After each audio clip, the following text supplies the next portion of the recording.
Naiz irratian, bigarren kafea.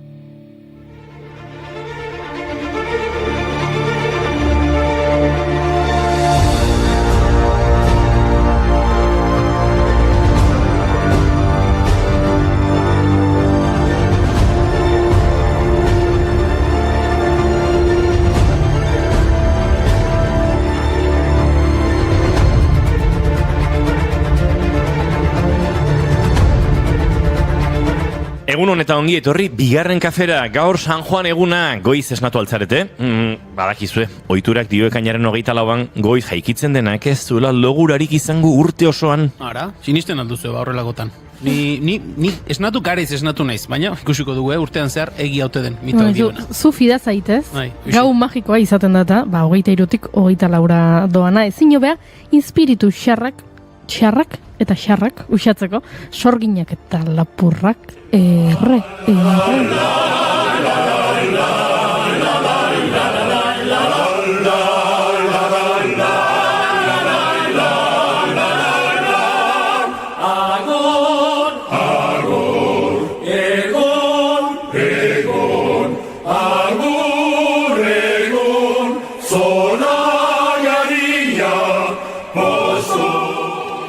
San Juan bezperako gauean erritual franko ospatzen ditugu Euskal Herrian. Zeintzuk egin dituzue zuek? Etxeetako ate eta leiho askotan lizarraren edo elorri zuriaren adaxikak jartzen ditugu adibidez. Eguzki berriak etxe horretan bizi direnak bedeinka eta babes ditzan.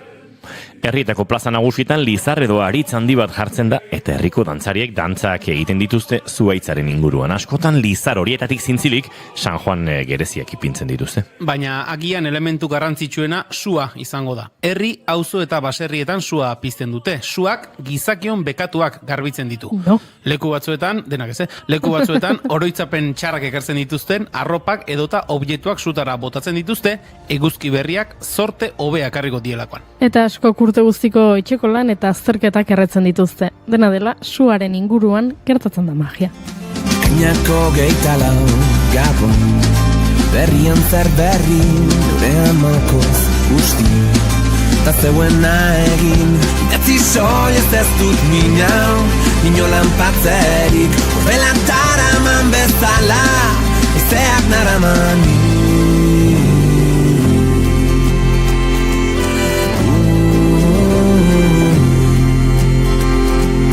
Aizeak eman ditu, milaka abesti, aizeak eman ditu, nahi nuke nik jakin. Gau magiko horren inguruan 11 sinesmen daude gure geografiaren luze zabalean. Luzaiden adibidez, hildakoak bidaia ona egin zezan, hilkutxan San Juan egunean berinkaturiko landarez beteriko buru oiala jartzen zen. Beste zenbait tokitan ekainaren 24an eguna esnatzearekin batera lehen intza hartzeko ohitura zuten. Osasunerako ona omen da. Horregatik, asko ziren, larrugorritan, belarretan etzanda, intzaren zain egoten zirenak. Katarroa sendatzeko erremediorik onena zelakoan. Purdi biztan. Jende azkarra, katarroa sendatzea torri gehaunea dena biluzik belarrainea, bai, hoixe. Euskal kondaira batek dio gauerdian amabiak jotzen duen unean errekako ura ardo bihurtzen dela eta harriak ogi. Une horretan, erreka bazterretan bazauden, bizitza osorako zoriontasuna lor dezakezu. Mozkortu nahi duenak eta larrojo nahi duenak, sinesmen bila San Juan bueltan. De la curiosidad. ¿Quién será? Ay, ¿quién será? ¿Quién será la felicidad? ¿Cómo será? ¿Y cómo será? ¿Cómo será la felicidad? Huele a tormenta de verano, seguro, ojos color azul oscuro, seguro, seguro, seguro, seguro. Gehiago, eguzkiak ekainaren 24ko egun sentia argitzen duenean, iturriek eta errekek jendea sendatzeko eta indartzeko ahalmena omen dute. Hori dela eta jende askok egun sentian ura jaso eta etxera eramaten du familia eta etxea bera beidinkatzeko. Igantzien ohiturak agintzen duen bezala, oinak busti eta herriko 3 iturrietatik ura erateko aprobetxatzen dute eguna, baina esan didatenez, badute beste ohitura garrantzitsu bat. Ni badakizin den? Tragoska bat hartu, pintxoa jan eta erroskilak erosi, igantzi herri bai jakine. Lagun batzuk kontatu didate, Bermeotarrak Gaztelu batxera oinez joaten direla ekainaren 24an, ohitura zarrak jarraituz. Kebajunkerak abesti bat egin zion ohitura honi, Gaztelu batxeko martxa deiturikoa.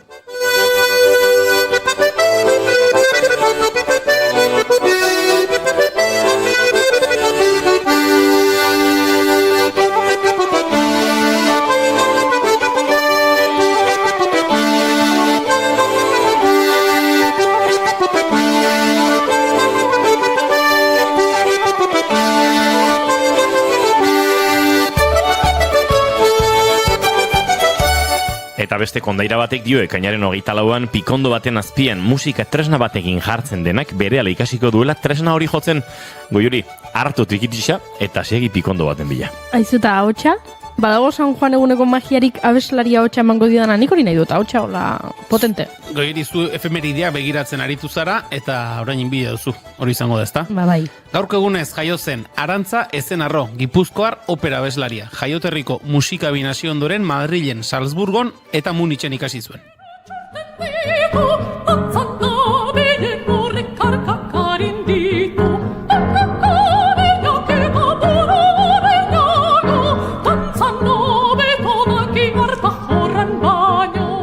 Tira, baina nik esan dut pikondoaren azpian jarriz gero musika tresnaren bat jotzen ikasiko duzula. Hotsarena, ez dakit. Adibidez, Geoffrey Arnold Jeff Beck gaurko egunez jaioa, blues zein rock musikako britaniar gitarra jotzaile bat izan zen, 60 eta 70 hamarkadetan, eragina handia izan zuena. Edota pianoa, Pilar Zubi Aurre Agirrezabal 1970ko ekainaren 24an hiltzen. Gaztelaniazko idazlea, feminista eta piano jotzailea izan zen Mexikoko erbestean hila. Bere gorpua garaira ekarri zuten anbotora begira lurperatzeko horixe baitzen haren nahia. Eta Federico García Lorcak poema del Cante Jondo liburuan poema bat eskaino menzion. Narciso tu olor en el fondo del río. Quiero quedarme a tu vera, flor del amor narciso.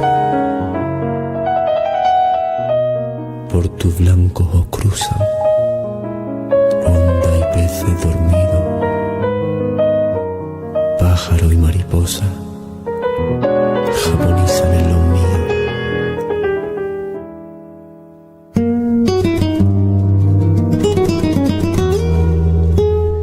Baina ez dakit nik pikondoaren kontu hori egia dene, bada espado bizango dezu gure laborategiko pianon eseri, eta ordu batzuk emate ikasten goiuri. Bai, horixe egin beharko dut, baina bitartean gaurko saioa egin behar dugu. Maite Tolosa dator gurera, bigarren eskuko erosketen inguruan arituko gara. Ba, Inigo piragoak erosi eta saldu egiten ditu.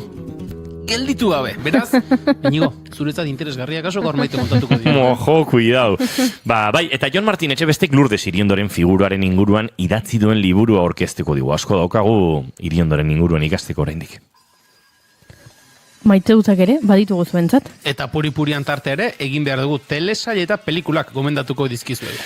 Ekainako 24 ditu gaur eta San Juan eguna da. Ongitorri guztioi bigarren kafera, naiz irratian zarete.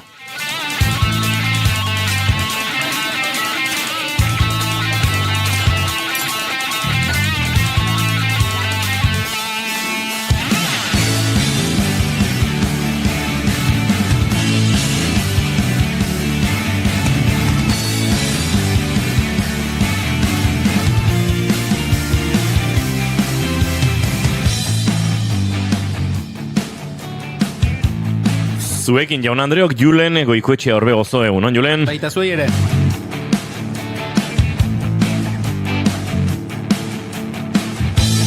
Zuekin Goiuri Ezeiza Arandia egunon. Kaixo. Zuka hotxa pixkatola finduta daukazu, Jun nahi zeni goizeko ura edatera. Eta daukatuzu ipurdi biztan egin behar ziren egiten. Bili. Ez da ia.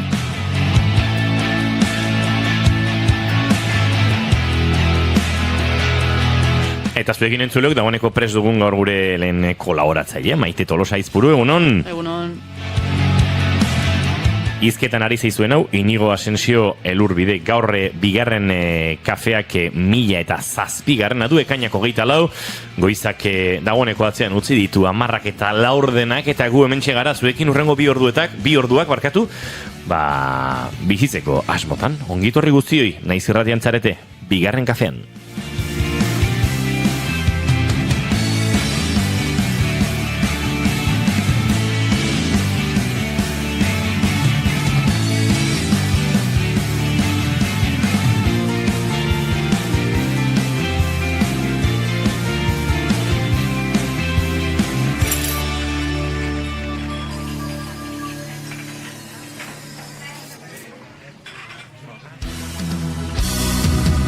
Zure eskutik kilometroak egin, herriaren begietan ospatzerik ikusi. Gose ditenen izenean, Vatikanoa erortzen ikusi. Tira baudarako gau luzeenak bizitzen ari gara dagoeneko, gaurko izango da, izan da luzeena dagoeneko. Kristautasunak nahastu gaitu. Hori da. Bai, dagoeneko izan da, baina izaten ari dira udarako gauik luzeenak eta bendetaren kantuanekin nostalgiko, samar jarriko gara. Ez diren beste urte, baina ama 3 urte dagoeneko bendetaren diskonekin. Hemengo batzuen bizi erdiak hasi, txikito?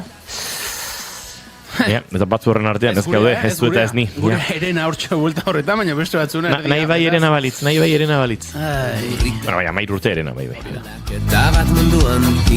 Ba, Julen, iasiko aiz. Ni hasiko nauk, bai. Agira, nik maite dut bezala gaurkoan sua, bera ekarri dut. Ze badauka ni suarekin alamoduzko, takite, alamoduzko harremana dagoen ni suarekin. Ze banaiz horrela, etxean eta gauzak itzalita dauden eta sukaldean ere gauzak itzalita dauden 25.000 aldiz begiratu behar izaten duen horietakoa, badaukat hor hipokondria puntu bat, gauen lotara joan aurretik eta dena begiratu behar horretan, baina gero, atzoko gau esate baterako, San Juan sua pizten den gau horretan, babua bezala goten aizuari begira. Harrapatu bezala egiten hau, eta itxasoarekin ere gertatzen zaite, suarekin bereziki urtean zehar, hipokondria puntua nego bura uste ematen dit, baina gero atzokoan, hortxe goten naiz, sua pizten dutenean, gure herriko plazan ere pizten dute, beste leku askotan bezala, eta hortxe, indartsuen dagoen momentu horretan, erabat, nire barruan sartuta edo egoten naiz, suari begira, eta hipnotizatuta edo erdi tontotuta egoten naiz, suaren, takit zer daukan suak, magia den edo zer den, baina gero ja geisten denean, eta saltoko eta azten direnean galtzen dute ze hori, baina tarte bat izaten dira, minutu gutxi izaten dira, suak indarra hartzen duen tarte horretan, baina gustora goten naiz, begira. Hipnotizatuta. Pixagura sentitzen duzu? Hori mito bada. Hori adinaren adaia. Ez, nahi txikitan esaten zidaten, suari begira egoten balin bazara denbora asko, gero gauean pixa egiten duzula. Ordan horregatik umek, ez dakit, olentzeroren etorreran, eta hortxe antortxekin, eta herri askotan egiten dituzte horrelako desfileak, eta sua egoten dela, eta umeak egoten direla olentzeroren zai, eta sua ikusten dutela, eta gero gauean pixa egiten dutela. Hori esaten zai, umei suarekin edo sua dagoen lekuetara hurbiltzen badira, hilea isuekin da gauen pixa ingo egoia. Nik ingo dut pixkat todologo, orain. Vale. Todologo? Bai. Ez dako inore hemen aditua, ez dakit, pixa egitearen espezialista urologa izango zen, ez? Urologorik ez daukagu hemen, suhiltzaierik ere ez daukagu nolabait pisu zientifikoa mai gainean jarriko duenik oraintxe bertan hemen. Enaretzako daude bi gauza. Bat, edo, bada pixkat nolabait esateko, ez dakit, ez zaitezte uretan sartu ze digestioa moztuko zeizu. Hori lehenda urbana bat zela ere ikasi genuen gerora, baina askok han pasa genituen, bero ederretan, abuztu bete-betean, 2 ordu, totoa ezela digestio egiteko, piztina sarrez gai ez gintezen. Nik uste hori dela pixkate bai umeak etxera eramateko mito bat. Pixe ingo duzu. Baina, ia beste ikuspegi batetik aztertuta, argiak badu eragina gure ziklo zirkadianoetan.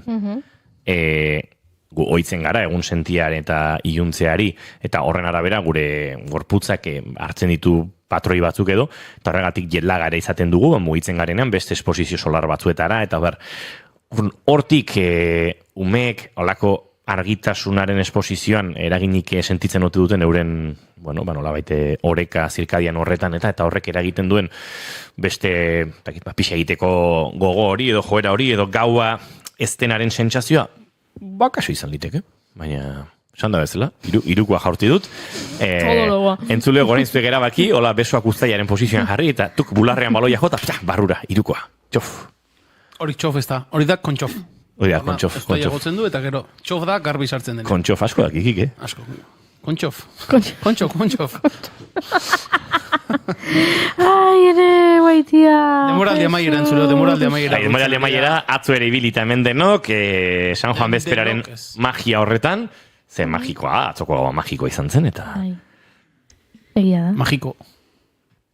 Julen, bale. Ya está, nahikoa da. Zure maite dutago, Juri? Nere maite duta sorpresa zarrapatu nahu galdera. Gea, maite tolosa izpuru zina, zure maite duta, zu badaki dela prestatu duzula. Neska fina, langilea, aplikatua... Zu ikasi hona izango zinane, maite? Bai, pixkat. Pixkat. Udarako gau luzek aipatu ditezuela, batez udarako gustatzen zaizkit, luzature egiten dielako batzutan, kuadriakin edo lagunekin poteoa. Ona hoi. Gauza erra da. Udaran bakarri balitz. Gauza... Batez esan dut. Batez, bai, ondo. Ba, ederra da, egia da. Hori ere ala da. Egoak kantu.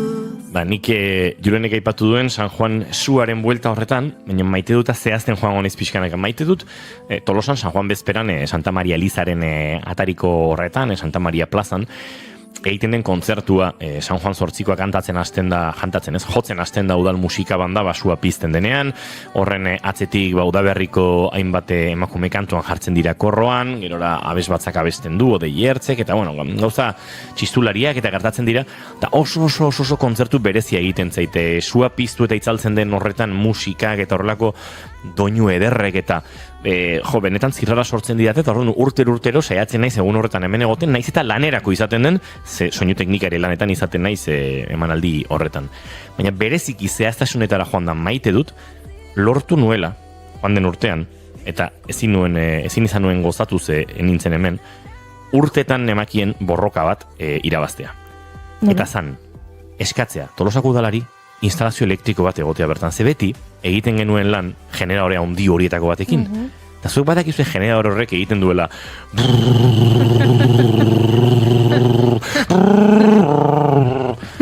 pentsatu, jartzen moduzu rock talde bat, Ola Salvador jotzen, ez da gazara handirik, baina bez batza daukazuenen kantatzen, ezkien, entzuten den gehiena da, eta ikaragarri baldintzatzen du. Ze borroka egoki ditudan horrekin. Baina azkenean, insistentziaz, joan den urte izan zen lehenengoaia, gasoiezko motorren hotxik gabe, ezkien hotxak inposatzen direla San Juan bezperako kontzertu horretan, eta egia esan, aurten izango da lehenengo urtea, lorpen hori nik neuk baliatuko dudala, edo probestuko dudala, gauzak behar bezala entzun daitezen, eta hori ere maite. Seguro altzaude, kuadro gongo dela. Bai. Fin. 32 periotako zetak bat hortxe udaletxe ondoko trampilla batean, badakin non dagoen dena. Espadago badakizu, baiteren gana jo eta... Erreklamazio egin.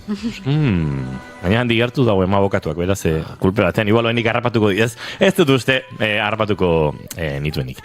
Tira, maite Tolosak esan digu bere maite duta, baina goiuri falta da. Hori da, ni gaixo egon naiz, pasaden astean hori badakizu, kontatu duzu hemen irratian, egun asko pasa ditut irratira etorri gabe, gaixo egon naizelako, baina orain, estontan, egunetik egunera hobeto nago, hobeto sentitzen naiz, baina etxean egon naiz konfinatuta, 2020 urtea izango balitz bezala, eta orduan, kontatu nahi nizuen, zerk eman didan niri pixat postasuna konfinatuta egon naizen honetan. Eta izan da, ja ikusita dauzkadan telesail eta pelikulak ikustea. Ze gertatzen zitzaidan nengoela gaizki egon naiz, sukar oso altuekin, mina sekulakoa, pixka bat burua hola erdi junda, eta orduan, ez aspertzeko, ze ordu asko eman ditute etxean, zerbait ikusi behar nuen telebizan, pelikula edo telesaile bat, baina ez nitzen gai, sekula ikusi gabeko telesaile edo pelikula bat ikusteko, ze aria jarraitzeko arazoak nituen. Eta orduan, aritu naiz ikusten, eta hemen ja maite dut izatetik, maite dut ez izatera igaro daiteke, How I Met Your Mother. Opa! Nola ezagutu nuen zuen ama, da telesail bat 2006 inguru hortako uste dut dala, eta askok esaten dute Friendsen estilokoa dela, ze protagonistak badira, 5. Agidanez oso gaizki zartutako telesaila. Horixe esan behar nuen, eta horregatik... Nik ez dut berrikusi, baina esan didate eta ulertzen dut, gogoan dut zer ikusten genuen. Bai. Ez duela oso ondo zartzeko itxura ez. Hori ipatu nahi nizuen, ze maite duta hemen, pasatzen da maite dut ez izatera, maite dut horrelako telesail bat berriro ikusteko aukera izatea, eta asko eskertu dut, etxean gaixo gona izan egunetan, baina konturatu naiz oso gaizki zartu duela, banekien adibidez, homofobia aldetik bazituela iruzkin asko telesai horrek nahiko itxusiak zirenak eta orduan erdi pres negoen horrekiko ez nuena gogoratzen zen zenbat komentario gordofobo dauden gidoian eta lodifobia atal guztietan agertzen da eta ez du pertsonai batek bakarrik egiten, aipatzen lodien aurkako txisteak edo ez dagoela mugatuta pertsonai bakarrera guziek egiten dituzte eta harrituta nago eta asko aldatu da zorionez azkeneko urteetan hori, bai gorputzarekiko dugun jarrera eta janarekiko dugun harremana baita ere, baina izugarri harrituta geratu naiz, zenbat komentario, emakume lodien aurka, gizon lodien aurka, ez dituzte hainbeste egiten, barkatu, eta horixe ekarri nahi nizuen gaur, hona? Maizti, gordofobiarekin ere gertatzen da, nolait, arrazakeriarekin bezala. Arrazakeriaren gainetik klasismoa edo aporofobia dagoela, eta gordofobiaren gainetik esango nuke sexismoa edo machismoa dagoela. Ez du gordofobia berdin manejatzen gizon edo emakumeentzat. Eta hor, askotan, ez da soilik gordofobia, da gordofobia gehi genero... Gainera ikusi nuen atal horretan momentu batean, pertsonaietako batek Marshall izena du, eta bera lodiago sentitzen da, eta bere emazteak Lilik esaten dio, niri horrela asko gustatzen zaitzure gorputzat, ez dakit zer, eta orduan ikusleak geratzen da, ez dakit, Marshallen gorputza balin badaukat, ez da zer gertatzen, ze begira, ondokoek ez dute iruzkin itxusitik egiten, eta Liliri gustatzen zaio Marshallen gorputza, orduan nik Marshallen gorputza balin badaukat, antzekoa, nik ere bikotea duki dezaket. Eta atal horretan bertan, beste pertsonaia batek esaten du, emakume batekin ez berriro oheratzeko arrazoi bakarra dela, emakume hori loditu egin balin bada.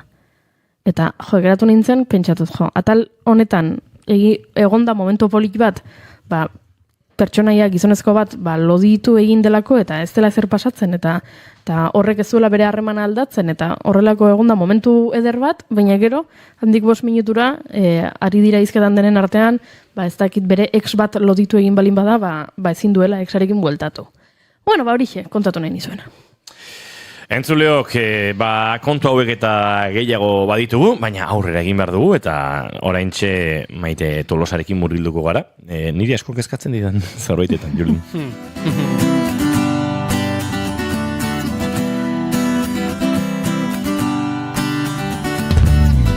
Hor bainak, zure zaurira narama, bizipozak, istintuen sabelera, itzalonek, muga maira bera. Azken urteotan, Milanuncio, Wallapop edo Vinted bezalako plataformak perretxiko gisa hasi dira produktuen salerosketarako aplikazioen munduan. Bertan, askotariko produktuak erosi eta salditzakegu, ala nola lanparak, altzariak, arropa, etxe bizitzak, autoak edo kontzertu ederako sarrerak. Baina, bigarren eskuko produktu bat erosi ondoren, aldugu itzultzeko eskubiderik, erreklamatu aldezakegu akatzen bat baldin badu, zer gertatzen da iruzurrekin, zenba galdera, zenba galdera eta askotan erantzunak ere, guri kosta egiten zaigu, baina gaurkoan erantzunak aldera hoi erantzuna jartzeko, bentsa daukagu, jada aurkeztu dizu egun, abokatuakeko Maite Tolosa Aizpuru. Egunon, Maite? Egunon. Ze asunto. Gai honen inguruan, ze asunto. Ze asunto. Online iruzurrak hainbat programatako emango lukela, ez? Emango lukela, ze honen atzen mami asko dago. Duela gutxi entzuten genuen albiste bat, online iruzurren inguruko kontsultak eta reklamazioak 2024an 176 igo diela. Pentsa hor guztian atzean zegon daiteken. Orduan, online erosketa bat egiten dugunean, badugu bermerik edo piztina batera salto egitea da, uri badagoen edo ez jakin gabe? Bermea badugu, dena galdutzat ez da eman behar, baina argi euki behar duguna da, alde batetik ez dala berdina, bigarren eskuko produktu edo gauza bat, partikular bati erostea, edo enpresa edo profesional bati erosten digun. Zen bati edo besteai erosi, eskubide eta berme desberdinak euki ditzakegu. Bakaso, igual aletzen astea izango da onena, zein da partikular bati, edo profesional bati, edo online denda bati, erostearen arteko alderi garrantzitsuena. Esango genuke alde batetik alde nagusia dela harreman horri zelege aplikatze zaion, ez? Adibidez, partikular bati erosten diogunen kode zibila aplikatzen da, eta orduan epeak laburragoak izaten dira, eta erreklamatzeko kontzeptuak ere ez dira hain zabalak esango dugu. eta aldiz enpresa bati erosten diogunen edo profesional bati kontsumitzaileen legea aplikatzen zaigu eta hau oso garrantzitsua da ba, eroslean ikuspuntutik. Ze zentzutan izango litzateke garrantzitsua? Ba, adibidez, partikular bat erosten diogunen, bizios okultos edo izkutuko akatsengatik erreklamatzeko aukera dugu, hau da, horretarako 6 hilabeteko epea dago, ez da oso luzea, eta aldiz, enpresa bat erosten diogunen, erderaz esaten den garantia edo berme bat daukau, 2022 urtetik gutxi gora bera orokorren behintzat 3 urtekoa izaten dana, eta horrek albidetzen digu zerbait ondatzen danen, naizta erabilerangatik izan, erreklamatzeko aukera ematea. Baita, ipatu dituzu, ezkutuko akats edo bizio okulto delakoiek, konta eguzu zer litzateken hori? Ba, hau izango litzateke, adibidez demagun kotxe bat erosten degula, eta lehen bistazoan kotxe horrek ez dauka inongo akatsik, erosten dugu, partikular bati, baina gero, ibiltzen hasten geanen, konturatzen gea kotxe horrek akatsak ditula, hau da, erosi degun momentun, ja bazitula akatsoiek, nolabait, engainatu egin gaitula esango genuke. Eta esameten bezala 6 hilabeteko epea bakarri dago reklamatu izateko eta frogatu behar dezu erosi zenun momentu hortan ja akats hori zula. Orduan, alde batetik epea laburra da reklamatzeko, orduan azkartasun bat eskatzen dizu, eta bestetik baita ere frogatzea bazekila saldu dizunak akats hori zula. Eta hemen, salbuespena izango litzake, adibidez kotxean kasuan, zu tailer bateko mekanikoa balin bazea, suposatzen da akats horiek, zuk jakin ditzakezula zeintzuk dian, eta orduan ez da aplikatzen 6 hilabeteko epe hori, profesionala balin bazea zu, gauza hortan, edo aditua balin bazea. Hala ere erakustea ez, erosi dizudanean ja gaizki zegoen. Bai, kotxen kasun izan daiteke, perito batei deitzea, baina, klaro, azkar ibili behar dezu. Zen, ja tailer batea eramaten baldin badezu, ja konpontzen baldin bada, eta hor, argi ibili behar da. Esketan gainera gertatzen da, ez jendea badago, oso, ez dakit, oso kontzientziatuta dagoena, hori egin behar dela, zerbait, kotxe bat erostera zoazenan, ez dakit, ez da, gitarra bat erostera baldin bazoaz, begiratu horrein, kotxe bat askoz diru gehiago ordainduko duzu, eta askotan horregoten da, ez dakit, eroslea eta saltzaileren arteko harreman horretan deskonfiantzaren nola salduko dizu banik ondo ez dagoen zera, baina hori askotan sorpresatxoak ere izaten dira. Maite, orduan, aplikazio hauen kasuan badago produktua itzultzeko aukerarik edo zinezkoa da? Pixkat aplikazioan arabera. Adibidez, Wallapopek zerbait erosteko garaian bi aukera ematen dizkizu. Bata da, pertsonan gelditzea saltzaile horrekin, produktua rebisatzen dezu, eta ados bazaude erosten dezu, eta bestea izango zen, erosketa bidez edo bialtzea. Pakete moduan erosi dezu noi bialtzea. Orduan, jasotzen dunak, erosleak, ikusten baldin badu ez dala eskatu duna, edo eskatu dun hortarako funtzioa ez dula betetzen, Wallapopek bai ematen du aukera urrengo 48 ordutan jaso dezunetik irikitzeko eztabaida edo deitzen dan erreklamazio moduko bat esango dugu, eta horzuk akreditatu behar dezu edo demostratu behar dezu benetan zergatik bueltatu nahi dezun, argazkin bidez edo bestelako frogak aurkeztu behar ditezu, eta Wallapopek ikusten badu benetan zure erreklamazioa nolabait bidezkoa dala edo frogatu dezula esaten naizean hori, bueltatzeko aukera ematen dizu urrengo 10 egunetan, zu produktua bueltatzen dezu, eta handik 3-10 egunetako bitarten, egunen bitarten, dirua bueltatzen dizu. Orduan, aukera bat izan daiteke. Aurrekoan ikusi nun segulako grazia egin zidan, norbaitek zerbait erosi zuen horrelako aplikazio baten bidez, eta etxera bidali behar zioten. Adostasun horretan geratu ziren, aurrez aurre geratu beharrean, askotan ez, Wallapopen adibidez geratzen zara Berriko plazan, eta elkartruka egiten duzu, ondan adostasuna zen, postaz bidaliko ziola, eta ez zitzaion iritsi, ezer. Eta orduan erreklamazio jarri zuen, eta aplikazioak eskatzen zion, argazki bidez erakusteko ez zitzaiola ezer iritsi. Eta orduan, zan emakume bat, eta bere eskoa, eta argazkiak ziren, bere eskoa seinalatuz, ez daukat ezer eskuetan, horrela dena utxunea, argazki bidez demostratzeko ez zaitu dala iritsi. Zeltxamar. Sekulako grazia egin zidan, bai. Maite, gu hemen entzulei, beraien esperientzia horiek alik eta onenak izateko egiten dugu lan, kasu honetan, zen neurri hartzea, gomendatzen diguzu, bigarren eskuko produktu bat, partikular bati, erosterako orduan? A ber, Baitare hor aldea dago depende zaigan erosten, ez? Hau da, zuk bigarren eskuko jertxe bat erosten balin badezu, edo altzari bat edo kontu neuki behar dezu, bigarren eskukoa dela, eta bere bizitza berri batena baino laburragoa izango dela. Esan nahi dut, denakin ere ez jarriko oso ez dugu estremora eramango, ez? Hoi argi euki behar dezu, bigarren eskuko zerbait erosten naizean momentutik. Baino ja, zerbait garestigoa edo handiagoa erostea baldin bazoaz, alde batetik aukera ona izan daiteke eros saltzaileari bere telefono zenbakia eskatzea, adibidez, gerora arazo bat gertatzen baldin bada, eta salaketa jarri behar izan ez geho, poliziak edo ertzaintzak identifikatu ahal izateko benetan zein dagon horren atzean, eta bestetik, posible da neinen, gomendatzen da, eta beste pertsona baldin baduka bintzat, faktura eskatzea. Hau da, pertsona horrek, noski, jertxe baten kasuan etzea hasiko faktura eskatzen, ez? Baina ez dakit, mobil bat, bigarren eskuko mobil bat erosi behar baldin badezu, ikusteko noiz erosizun, eta epeak, eta datak kontutan neukitzeko, aukera ona izan daiteke.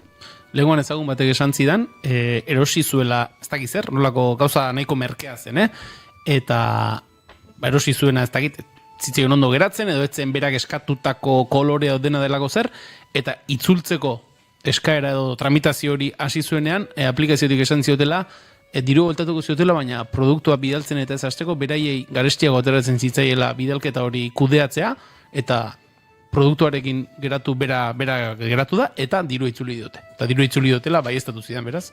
Ez dakit horre... Ez da negozio txarra. Ez da negozio txarra, auto batekin ez dut uste horrelako zerbait gertatuko denik.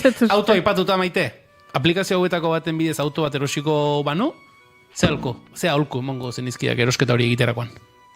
Lehenik eta behin, seguru eukitzea eta aseguratzea benetan saltzen nahi zaizun pertsonari autoaren jabea dela. Nahiko obioa edo ematen du, ez? Horrela esan da, baina esan duzun erago zerbait izango da. Ze bestelako kasuak ere ikusi ditegu, batez ere, ez dakit jende asko dago, ez? Igual anuntzi bat ikusten du, eta ez Madriden kotxe bat erosi dut, ez dut enaiz ikustera jun, baina ordaindu dut eta kotxeak harriko diate.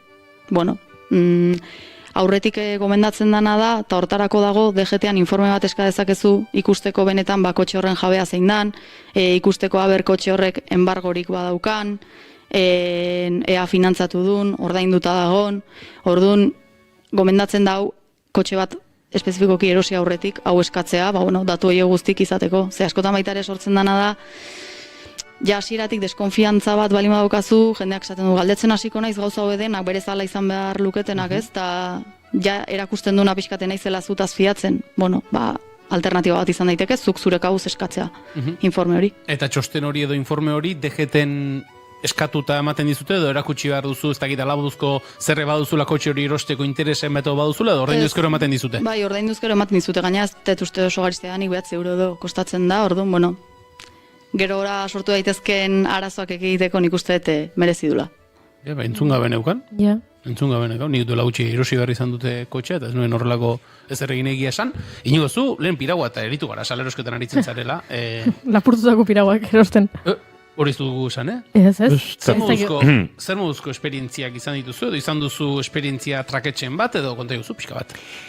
Egia esan, esperientzia ona beti, egia da pirauen munduan nahiko merkatu txikia dela, eta pirauak saltzen dituena pirauan dabil, ez da oso espekulaziorako espazioa ere, orduan, normalean saltzen dizuna, bada zeharka ere ezagutzen duzun norbaiten lagun bat, nahiz eta, ez da 500 kilometrotara erosi pirau hori, beti dago norbait aman komunean mundu txikia delako, eta egia esan, Ona, gero gerta dakizuke, ez dakit, barruko, igual itxasuan erabili dute, eta barruko pieza metalikoren bat erdoilu dagoela, eta olako gauza txikiak, baina piraguaren nahiko erraminta basikoa da, plastiko puxka handi bada, argazkietan normalen ikusten da nola dagoen, nik ez dut arazo berezirik izan, arazo nagusi izaten da, oso traste handia dela, eta bidalketak garesti direla, edo komplikatuagoa direla, baina bestela ez dut, nola... arazo berezirik izan eta nahiko mugimendu egoten da. Norbaitek piragua bat erosi nahi balin badu, hau ez da momentua, negua da momentua. Neguan erosi behar dira piraguak. Jendeari sobratu egiten zezkio etxean konturatzen da, beste udara bat pasada eta ez dugu piragua zatarra bibili, eta orduan saltzen dute preziosunean. Hori da momentua erosteko. Begira. Gomendio eta guzti. Nik alaxe erosten ditut, behar ez direnen ere, ze gero gehiago behar direnean badituzu presionean lortutakoak. Pirauen kasuan kontu da lekoa behar dela. Hori da, bai. Aurrekoan agabuseko izaten genuena, autobusako lortu, baina autobusa sartzeko lekoa behar. Atzo pasatzen amendik agauseko gure launa. Bai? Bai, autobus handi batekin da, Autobus batean. begira geratu zen da, ostras, orduan txezautu duen da, pozpozik jontzen agur esan da. Autobus gidaria ona begira autobusak gidatzen ari denean, ez da oso politiko bizuzena, Bueno, izona, takit, zebrabideat gurutzatu behar duen pertsona ikustea bezalakoa dago hemen ikustea. Neiko, ez? Ikusi dezala, ez horra Bistan, guzatu behar dut. bistan gaude. Bai, beraz, nik ez daukatola pirauen munduarekin lotuta, eta nik, bai, walapopen desente erosi eta saltzen dut, eta hola, oso konsulta legalerako zalantzarik, nahiko errexekin ditugu gauzak beti, egia da, hori, normalean partikularrak direla, horrek ematen dizula, horrek ematen duen berme eskasa, eta baina, bai, nahiko errex izan da. Zuek maite, bulegoan, dei asko, bizitza asko jasotzen dituzue, honekin lotuta? Azken aldin geroz eta gehiago bigarren eskuko autokin gertatzen aizaigu, eta kuriosoa da, ze jendeai deskonfiantza sortzen zaio ja, o seinalea ordaindu dunen, edo ja dena ordaindu dunen eta kotxea daukanen, eta orduan eskatzen ditu DGT-ko informeak, berez aldreos izan marko lukenen, ez? Behiratu erosi baino lehen, ziurtatu, gauza basikonak edo, betetzen diala, eta ez aldrebesko prozesua egin. Eta baitare kotxen kasun, gomendatzen dana da, informe hau eskatzeaz gain, kotxe bat eroste balin bazoaz behiratzea, eta albadezu, konfiantzazko tailer batea eramatea, ez? Konfirmatzeko, ikusten ez da norire ondo dagola. Ze bai, gero reklamatu dezakezu, baina, klaro, horrek dakarren kostua, kontu zepeekin, ze askotan arazo nagusiari hori izaten da, ez dago hainbeste denbora, partikularrei erosten baldin bazaie, eta orduan pixkat, sortu daitezken arazoei aurreratzea, jendea. Claro, eske horrelako erosketa handiak, nik aitortu behar dizuet erosi dudanean horrela bigarren eskuko zerbait, beti izan dela zerbait txikia. Edo etxerako, logelarako behar nituela mai txiki bi. Edo saldu ditut, begira, nuen oparitu zidaten ileak izkurtzeko tresna bat, eta ez nuen erabiltzen, eta orduan salagai jarri nuen, eta herriko beste emakume batek erosi zidan, eta horrela, gauza txiki horiek, gaizki ateratzen balin bada ere, salerosketa, noski, izorratu egiten zaitu, zuk egin duzulako erosketa hori, baina, uste dut, 100 eurotik gorako ezerrezu dela erosi, eta saldu ere ez, eta orduan horrekin ere, diru hori galtzen balin baduzu, 1 euro dira, baina ez dela auto bat erostea bezalakoa. Auto bat edo gauza handiagoak, itxasontziak ere batzutan agertzen zizkitu gala popen, baina garestioak. Gauza oso xerebrak topatzen dira, bai. Tentazio horik ez erosteko, Itxasontzi bat, ez, aizu. Eta baitaren ikusten, hain eskura eta hain azkar dauzkago gauza hauek ikusten aizat, esazu, benga bai, eta hurrengoa, eta segi, eta ez dugu, ez dakit, azkartasun horrek baita eamaten gaitu, ez, beharra baino gehiago, kontsumitzeko behar hortara, ez? Hoi beste ez da bai bat izan daiteke, baina... Kenduko te izutenaren beldurra ere, bai? Eskeni jarri nuen eta 3 ordurako saldu nuen, esaten, ni nahi zibiltzen horrelako salerosketetan egi esan ez daukat aparteko esperientziarik, saldu behin ere ez dute zer saldu, erosi ere gauza, zuk esan zuna, gauza gehiagirik ez, baina inguruan badauka jendea, eta jarri nuen eta ordu terdirako saldutan neukan, eta orduan jendea badago, mugimendu handia dago merkatu. Eta nik uste dut baita kulturalki galtzen ari garela ez dakit lehen bazuela bigarren eskukoak beste konotazio,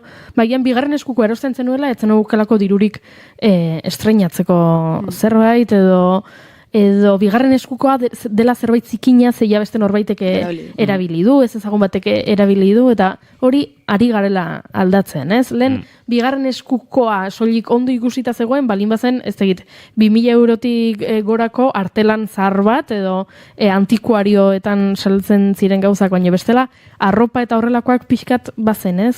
Bigarren eskuko arropa, ez da, arraroa, eta uste dut aldatzen ari dela, eta... Beste batek erabili duena, eta behin entzun nion, hau gertatu zitzaidan, barkatu gaitik urruntzen bali manaiz, baina menerrian badugu bigarren eskuko arropa denda bat, eta han nengoen ni, arropa kuskusiatzen, eta sartu zen emakume bat alabarekin.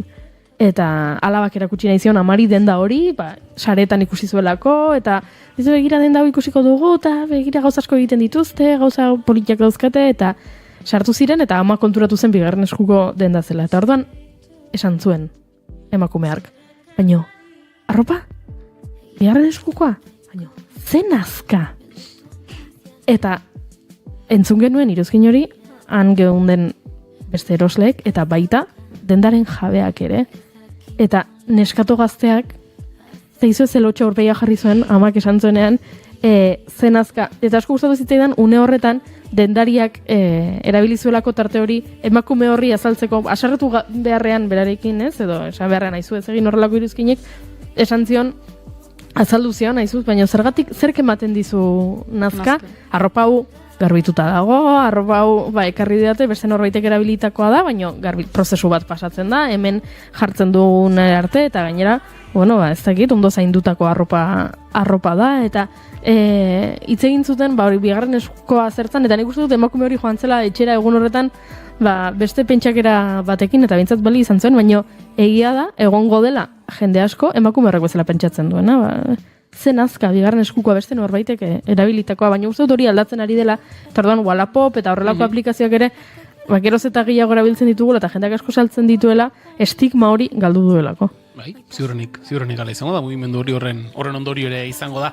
Maite, gauza txikiak aipatu ditugu, kotxeak ere aipatu ditugu, baina sarreran ere aipatu da. Etxe bizitzak, igiezinak, garajeak, bestelakoak, kasu hauetan, ze izan behar genuke kontuan?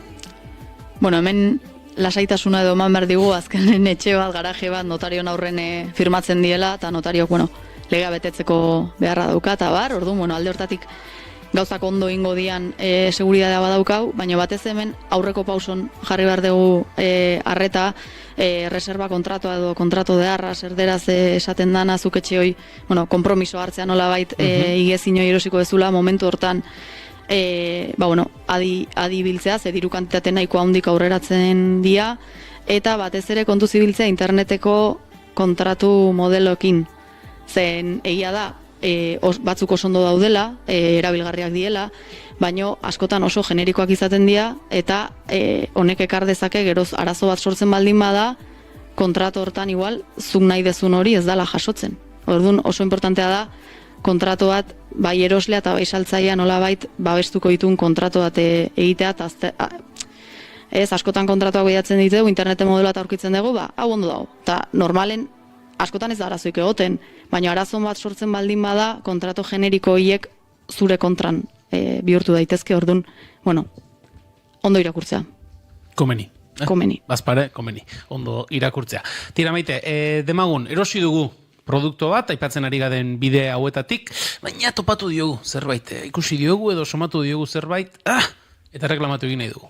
Bai, lehenik eta baina reklamazioa bidaliko genuke ez, adostasun batea iristeko intentzioakin, eta ez baliguke kasuik egingo, edo ez ezkoa ematen bali madiogu, ja epaitegira jo beharko genuke, honek dakarren kostuarekin eta bar, eta edukiai dagokionez, erreklamatu daitekena da alde batetik itzulketa eskatzea, hau da, zuk itzultzea eta prezioa, ordaindu dezun prezio hori, diru hori bueltatzea, edo beste aukera bat izan daiteke, duen akatxorren baitan prezio hori jeistea. Ulertzen dalako, bazu konponketan bat egin behar dezula eta bar, orduan besteak zati bat bueltatzea, hori eskatu halko litzateke, baina hori, kontu zibiltzeko EPEen asuntoarekin, askotan ez dalako oso luzea eta konturatzeako pasa egiten dalako. Zuzek Maite, ze etzenuke erosiko sekula, horrelako plataforma batean? Ui.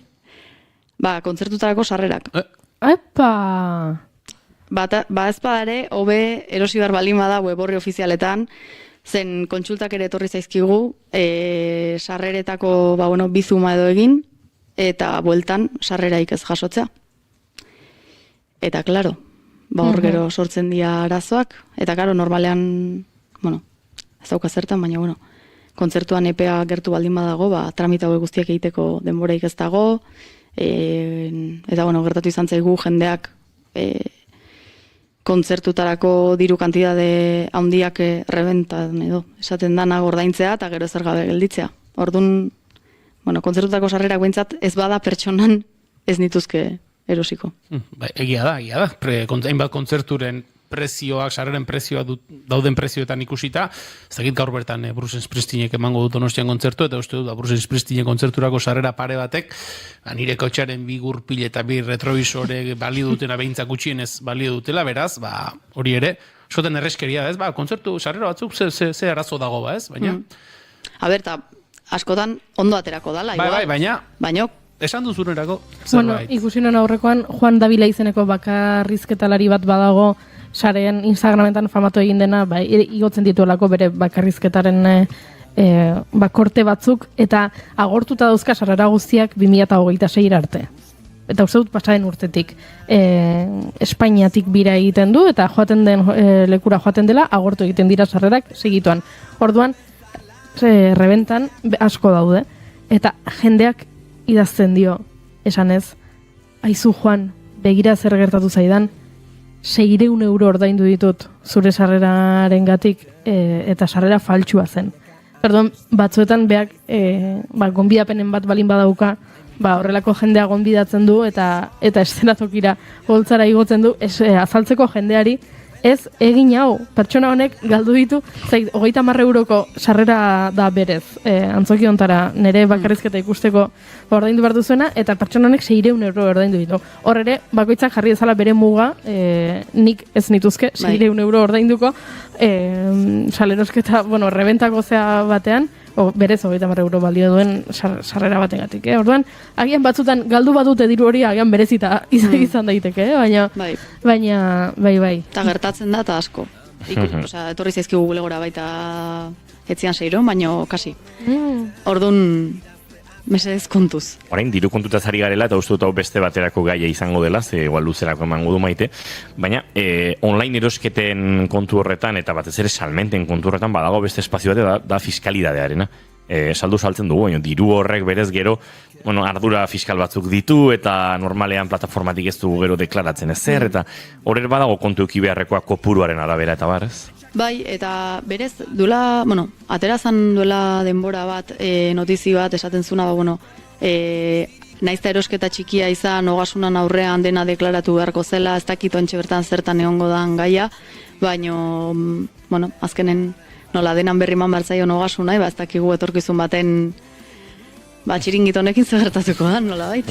Duela inbeste denbora ez dela, gu zartxoa gara, inigo, zutani Goiuri eta Maite baino zartxoa gara, baina kontzertutarako sarrerak eta saltzeko, ez dakit, legez ezin ziren sarrerak horrela saldu edo zer, kontua izaten zen, boligrafo bat saltzen da, eta oparitzen dira ez dakize kontzertutarako sarrerak, eta akaso 300 euro. Eta modua akaso salmenta egin alizateko bezintzen jarri sarrerak saltzen ziren. Zut rebenta zigortuta zegoelako, ez? Horrelako zerbait zen, baina gogoratzen dut, iragarkik izaten zirela hori. Boligrafo bat saltzen da, eta 3 sarrera oparitzen dira, eta horrelako xelebrekeriak ere ezagutu genituen duela urte batzuk.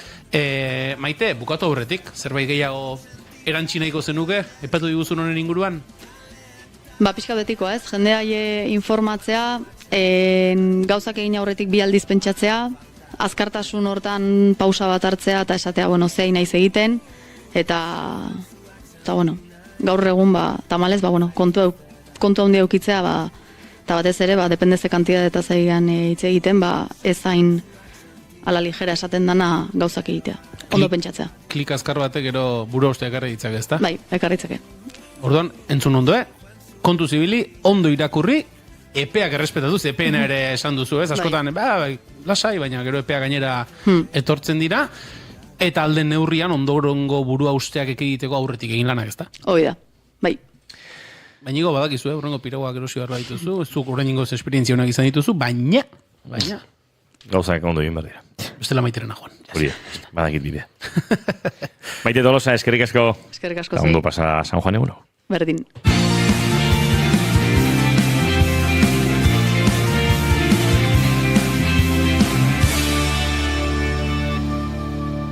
Bigarrenak ez direlako beti okerragoak, bigarren kafea. Gizonezkoa zara seme alaba bat edo gehiago duzu eta 2021ko otsailaren 4 ondoren jubilatu zara? Adi, zeren Europako Justizia Auzitegiaren azken epaiaren arabera, zure hileko pentsioa 35 euro igo daiteke seme alaba bakoitzeko. Jarri harremanetan Ema abokatuak ekin. Tolosan 611-448-868.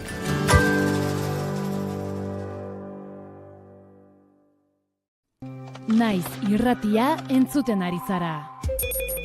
Bilbo aldea, 92.2. Gasteiz eta Arabako lautada, 91.5. Donostialdea, 93.8. Gernika, 96.7. Leitza, 95.1. Bortziriak, 103.1. Urola, 91.8. Goierri, 102.2. Legazpi, 94.6. Naiz irratia.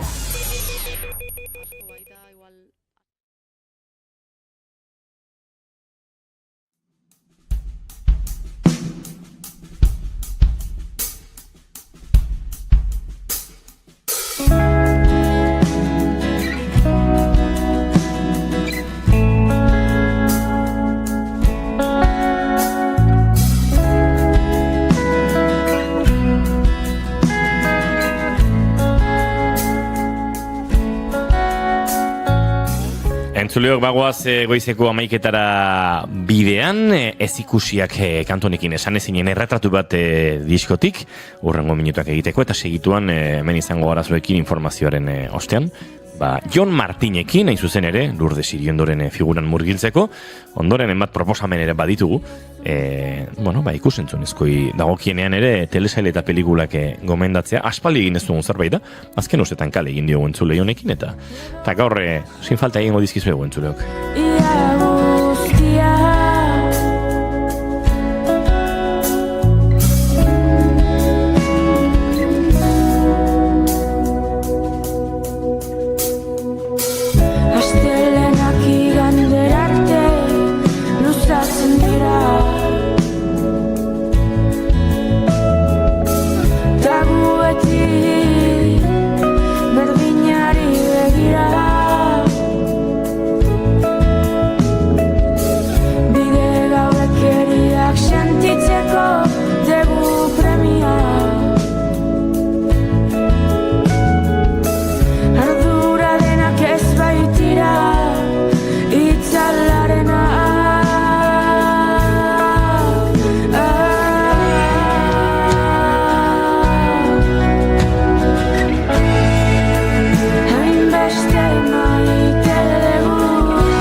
beste bizi bat merezi genuen,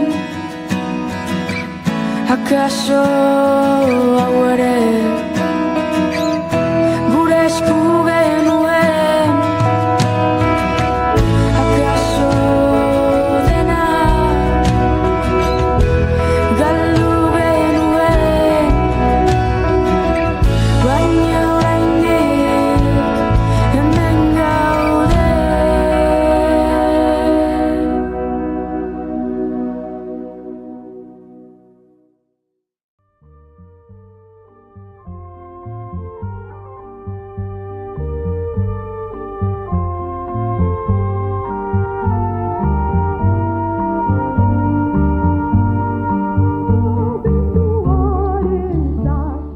Iaz argitaratu zuen Jon Martin Etxebestek Lourdes Iriondo, isilarazitako ahotsa liburua. Kantari urnietarraren ingurukoak bildu ditu bertan, bere biografia, bere inguruko hausnarketak eta gauza gehiago ere bai. Iriondoren figuraren inguruko gauza berriak deskubritzeko balio izan omen dio Oiartzuarrari egindako ikerketa lanak, eta hoien inguruan luz eta zabal hitz egiteko gonbidatu dugu bigarren kafera berriz ere Jon Martin Etxebeste. Egun honetan ongi etorri, Jon? Egunon, eskerrik asko. Zer moduz gara? Banek ondo. Ondo? Bai. Bueno, Jon, laster hasiko gara, idatzi duzun liburuaren inguruan hizketan, baina bigarren kafera etortzen diren gonbidatuei, kasu honetan zuetzara lehenengo aldiz etorri, baina uste dut galdera hauek erantzuteko dituzula, eta programako galderak egin beharko ezkiozu, Iñigo? Normalean goiurik egiten ditut, Hori da. baina... Gustoz egingo dituzu, ezta? Baina gaur ies egin digu eta nik egingo ditut gustoz. Galderak honako bi hauek dira. Zuk aukera dezakezu bat erantzun, ala bestea, edota biak erantzutea ere, bada aukera bat. Hori pixeta osartzen klubean kokatzen zaituztegun ontzat, edo ditugun ontzat behintzat izaten da nolabait aukera. Lehenengo galdera da nola visualizatzen duzun, nola imaginatzen duzun, edo nola nahiko zenuken gehiago, zure hileta. Wow. Hori da lehena. Txoin, bigarren galdera berriz, etorriko balitz zinema zuzendari bat. Magun, Lara Izagirre, edo Kixi Altuna, edo Wes Anderson, edo Auskal Honor, eta eskaini dizu pelikulat egitea zure bizitzarekin. Baina, esan dizu baldintza dela ezin duela zure biopik bat egin, zure bizitza osoa kontatu baizik eta zure bizitzaren zati batean zentratu behar duela pelikulak, zein zati izango litzateke hori. Hau dira bi galderak? Nain zuko aukeratu. A, B edo biak? A, B. No. Ausarten klubian nahi dugu Jon Martinek. Ez genuen gutxi guri espero, ez? Zait gehiago gustatzen ausarten klub hori, baina bueno... Eskuzabalen kluba dituko diogu. Hori. Eskuzabalen kluba.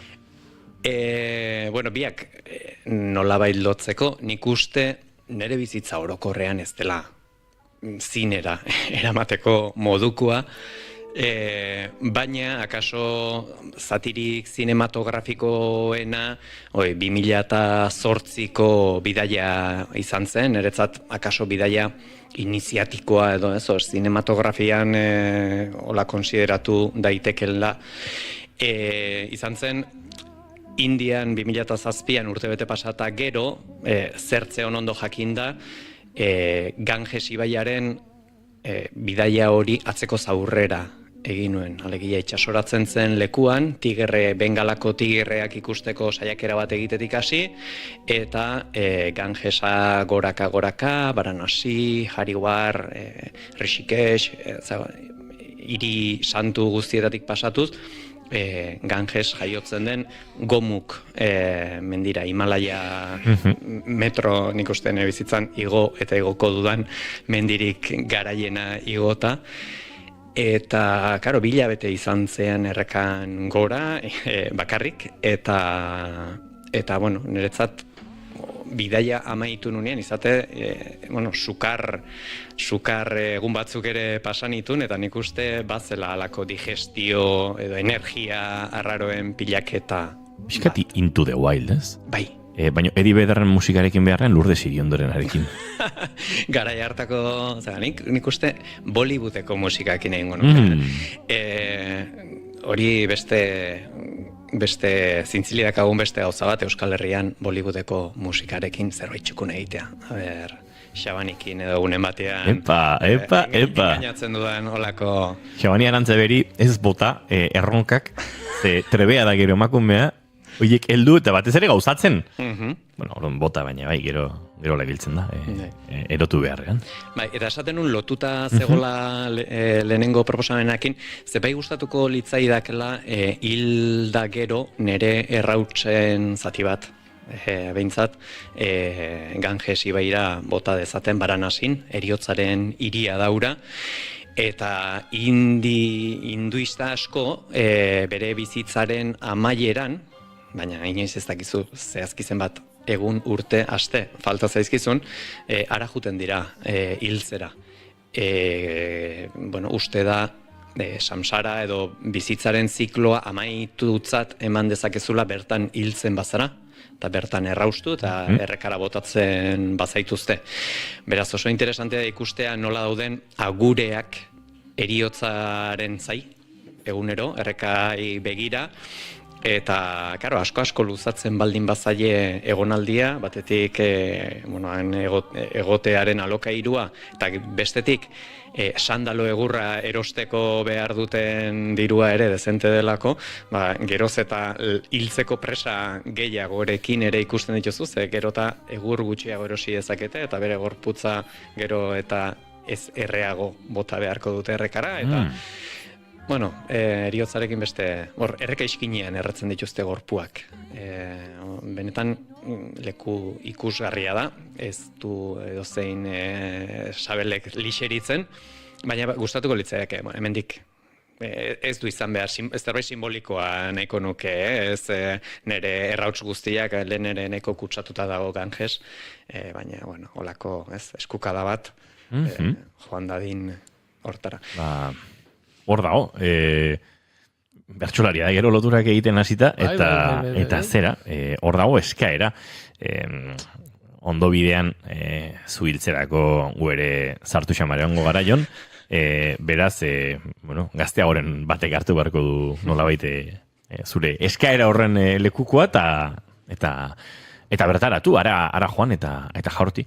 Aizu, bi galderak erantzun da, Eskuzabalen klubean ongitorri egingo dizugu, baina, tira, Lourdes Iriondoren figura horretan murgildu barra daukago Julen. Bai, eta izenburuti bertatik hasi nahiko nuke, Jon, Lourdes Iriondo, isilarazitako ahotsa, hau izarri gabe, bai ez da ben bat. Bai, alaxe izenazun proiektuak, oraindik ere alakorik frogaturik emanez nuenean, susmo hutsa zenean idatzen nuen isilarazi, aditzaneko, gogorra da. Baina gero mantentzea erabaki nuen, nire ustez, frogatutzat ematen nuelako, etzela zerbait naturala izan, ez dela, beste batzuk artistikoki merito gehiago egin dituzte, eta, denborak bakoitzak bere lekuan jartzen du, eta barrez, nahiko meritu antzerakoak egin dituzten pertsonek, memoria oso desberdina izan dute, beraz, egin batean, isilarazia da. Gero ardurak bilatzen jarrita, ez dago pertsona bat, ez dago talde antolatu bat, ez baldin bada patriarkatua bera, baina hain zabala eta abstraktua izan da baita ere difuminatu egiten da, ez arduraren. Zuzego esan duzu, Jon, irakurri dizulako elkarrizketaren batean, deskubrimendu asko egin dituzula Lourdes Iriondoren inguruan, lan hau idazterako prozesu honetan. Bai, deskubrimentu asko dira norbere ez ezagutzaren aitorpen bat, besterik ez.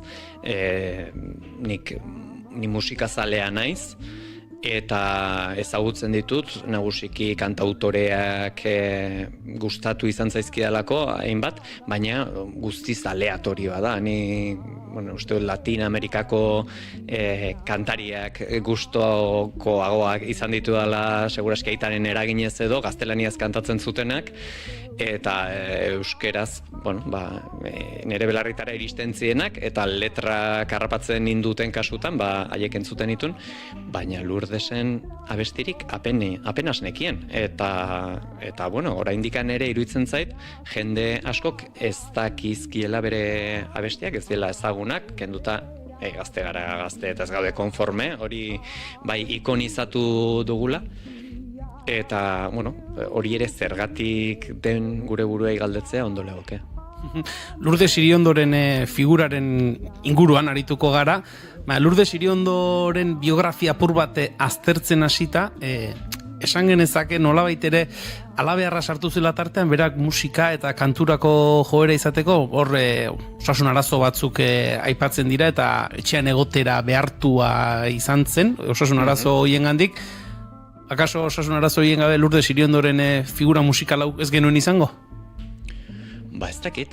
Berak nik uste nahiko argi zeukala musikarako doai bat zeukala, eta musika ikasketak ahalbidetu zizkien bere familiak, eta, ez balitz gaixotu, akaso, beste esposizio maila bat izatera iritsi ziteken, osasun arazoak berak jendaurreko emanaldiak murriztera edo mugatzera eraman zuelako, baina aldi berean, sekula ez du jakiten gure izakeran zenbat markatzen duen kasualidadeak, zenbateraino den bokazioa edo deitzen dugun trampa hau, gutxiago ordaintzeko jartzen diguten trampa hau, eta hori, gerora bere sentikortasunean, bere bizitza erabakietan ere nik uste gaixotasunak bat eukizula, heriotza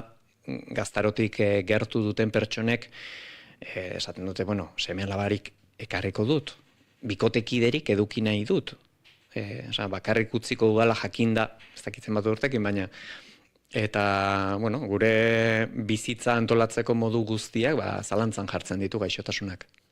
Ai gaua, zer dezu,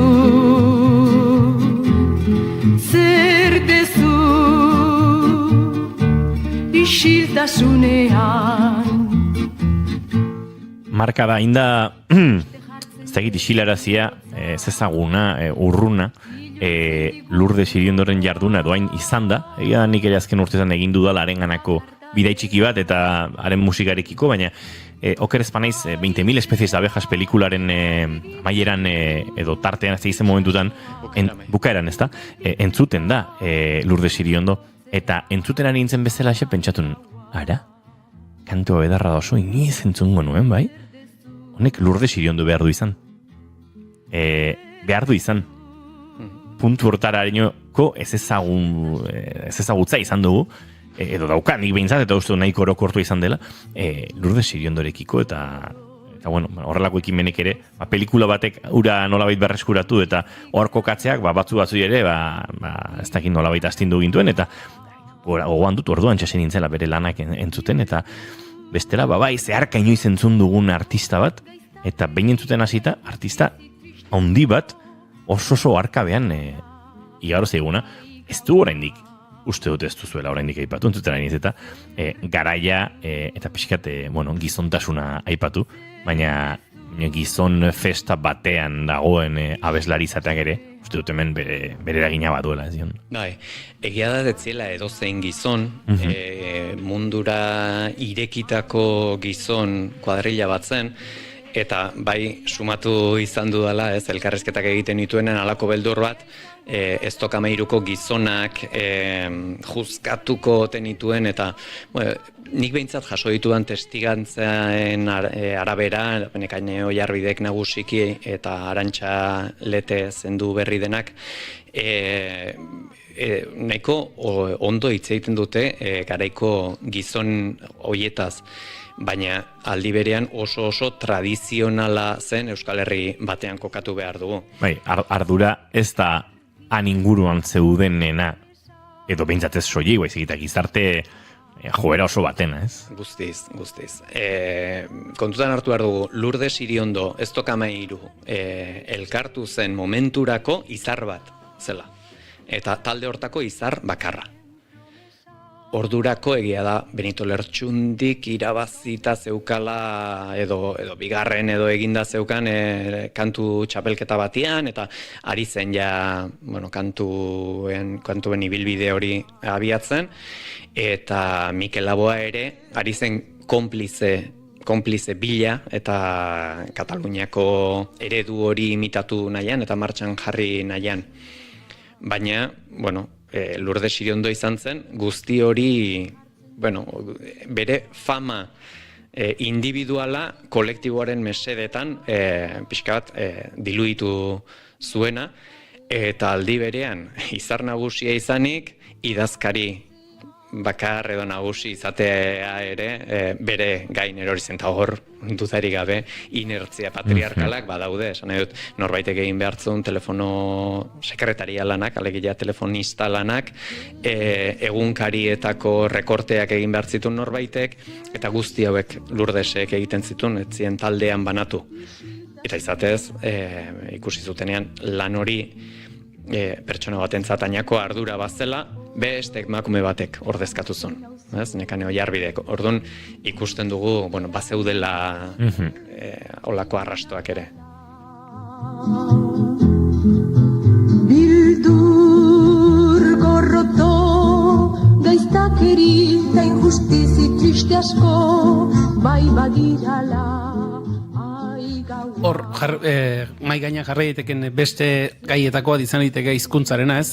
Lourdesek euskeraz abesteko autu hori egin izana ere, akaso esan dugu, izar distiratsua bazela izatez, baina berak ere konstientek egindako autu horiek ere, esan genezake bere garapen bideo hori loriatxua ez izatea ere, eragingo zuen, baina berak buziz konstiente egindako zerbait zen. Bai, nik uste gaur egun bada hola gai honen inguruko eztabaida bat, eta jendeak posizioak oso garbi hartuta ditula. Euskal artistek bere ibilbidea eta bizibidea eta ogibidea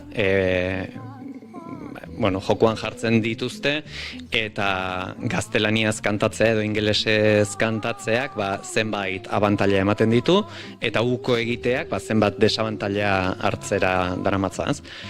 Eta Lourdesek oso argi edukizun, berak euskeraz kantatu nahi zula, izatez askotan zehon susmo batzen, Lourdes gaztelaniaz kantatzen hasiko omen da, eta halako akusazioak bat zeuden. Pentsa, gitarra espainolarekin kantatzen zulako ere kritika jasotzen zitula, maila hortan geunden 60ko hamarkadan.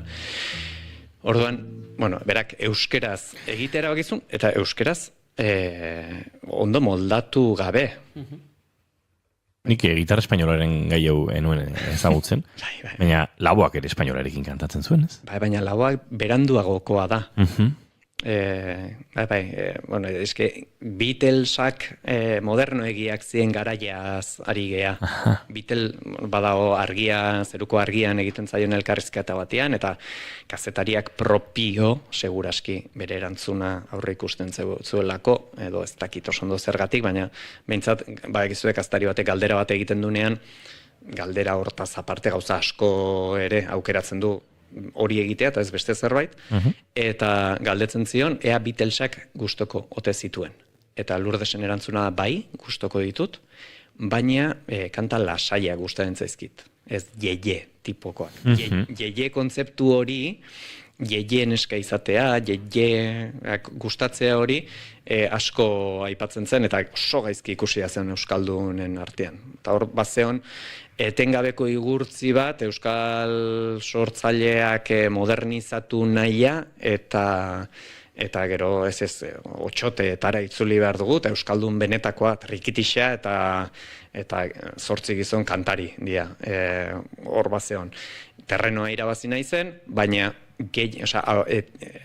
haustura oso bortitza egiten baldin bada, ez etzea identifikatzen, eta hauek besteak bihurtzen dira. Orduan, bazeon hor, goma jolas bat, eta, gero Lourdes Iriondoren aizparekin hitz egin da, berak berretsi zidan, berak Lourdesei ez zitzaiola gustatzen Beatlesen kanta modernoak, gitarra elektrikoak egin ziren horiek ez zitzaizkila gustatzen, aldiz, berak gazteago izaki, bera aizpagazteagoi gustatzen zitzaizkiela eta dantzatzen zutela. Benetan ari zen. Berak Lourdes Iriondoren eredua Maria Callas gehiago zen. Zeona. Horre, hiltzauta geratu naiz, ez da izratik irudikatzen olako garai hartan orokorrean kantu gintzan eta espainola erabiltzen zutela gehiago, eta ez hola autua inkonkretu bezala, baina Interesgarria, zalantzari bai.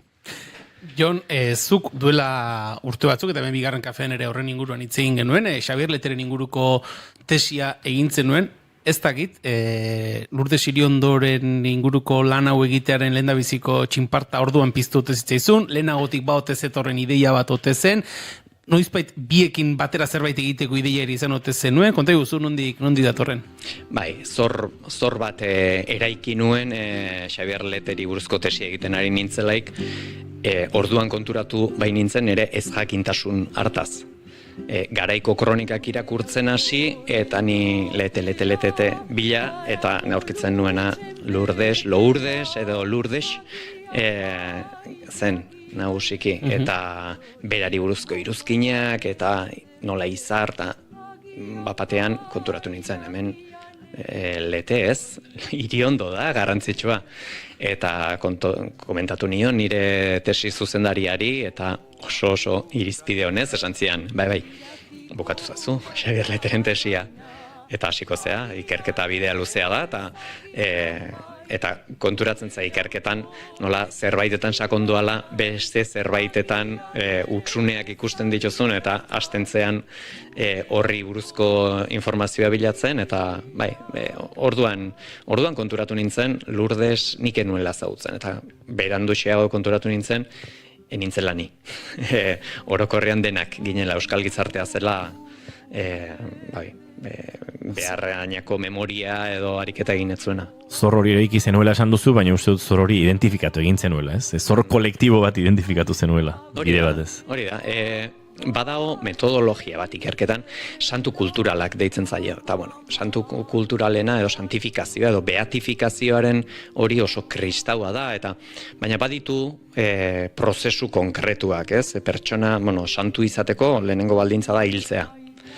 Ezin da inor santifikatu hil aurretik. Baina, bizitzan zehar egin behar dira behintzat 2 mirari, martirizazio bat pasabaldin badu hori mesedegarri da, bere beatoak behar dira, bere jarraitzaileak behar dira, proposatu behar du norbaitek zerura, parnasora igotzeko, eta bai poetek literaturan, edozein naziotako poetek ere antzerako prozesu bat egin dezakete, izateko poeta nazional bihurtzeko. Eta horko metodologia erabili nuen identifikatzeko ze prozesutan egiten zuen huts beatifikazio horrek. Lehenengo ikerketa egin nuen Xabier Lete eta Mikel Laboaren santifikazio prozesua konparatzen, biek oso, esango nuke, obra parekagarria daukatela, naiz sartuko kalitatei buruz edo, baina, disko kopuru antzerakoak, bizi, kolektibo beraren parte, eta konturatu naiz, Mikel Laboaren santifikazioa hobeto egin dela, edo momentu honetan behintzat, esango nuke, Mikel Laboa ezagunagoa dela Xabier Lete baino.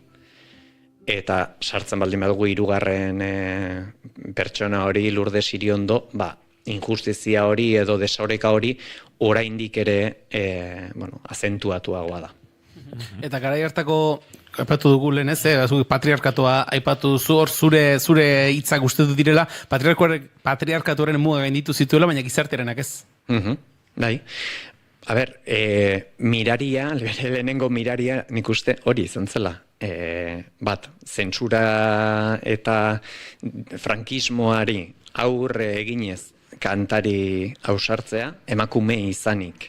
Oraindik ere gizonezkoen eredurik Hego Euskal Herrian ez zegoen garaian. Hor nik uste hautsi zituela, eta gero denboran iraun izana da beste mirari bat, eta berak bere zatia egintzun. Eztokamairuk irauntzun Euskal Herriko etnogenesiaren garai hori irauntzuen, fallatu duena memoria izan da. Lan egiterako orduan, aipatu duzu, lehenik egindako hainbat ikerketan oinarritu zarela, zu zeuk ere elkarrizketak egin dituzula, nolako prozesua izan da jasotako hori guztia gero liburura eramatea?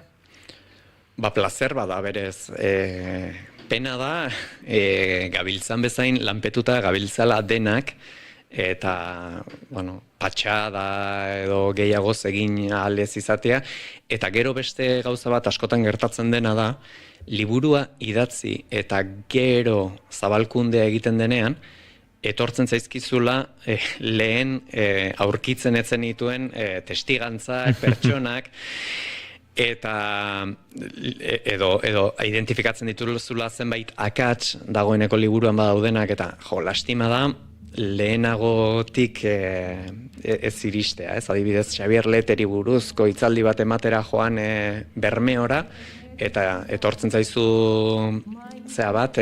entzuletako bat, nik Katalunian behakin pasatzen ditun udarak, behin ezagutu genuen bikote bat, eta guk ez genekien Let eta Iriondo zienik, eta ondo moldatu ginen, eta gero ezagutu genuen famatuak ziela, eta euskera ikasten hasi ginen pixkat haien eraginez, eta karo, beraien beste ikuspuntu batzuk, beste historia batzuk, adibidez, Lourdes Iriondo Madrilen bihotzeko ebakuntza bat egitera zijoala, bapatean konturatu ziren pieza garrantzitsu bat ebakuntzarako falta zutela, eta Basurtoko ospitaletik Madrilera bidali behar zuten, eta gizon hau izan zen, Basurtotik Loiura edo, ez garai artean beste... Bai, nolakoa zen? Sondika. Sondikara eraman, eta zuzenean komandanteari eman ziona, eta olako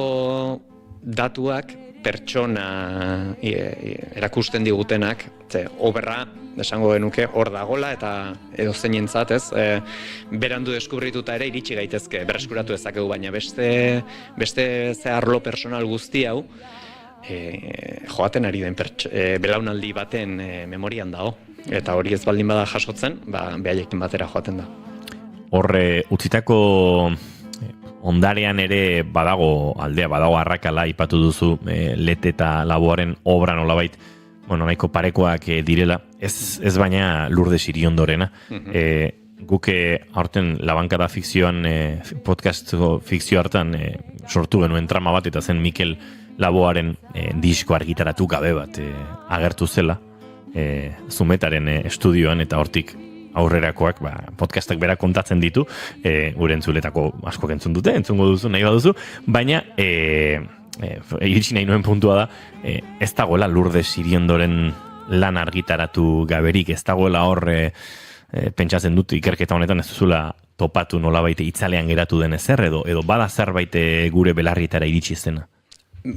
Komplikatua da, bai Let eta bai Iriondoren funtsa, disputa legal moduko batean katramilatuta egontzelako.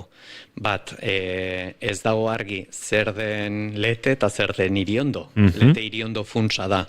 Bestetik, legedia aldetik ere pixkat katramilatu da korrespondentzia personala konsultatzea. Adibidez, Leteri buruzko tesia egiten ari nintzelarik, irakurri nituen Gabriel Arestiren eta Lourdes Iriondoren arteko korrespondentziak eta gutunak elkarri bialtzen zizkiotenak, jakina, nik Arestiren zatiak irakurtzen ditun, Arestiren familiak edukiko ditu noski, Lourdesek idatzitakoak, eta sekulako harreman interesantea dago bien artean, baina gaur egun ezin dira ikusi bi aldeen baldin onarpenik gabe. Orduan horrek denboran zein ikerketa bat zeratzen du.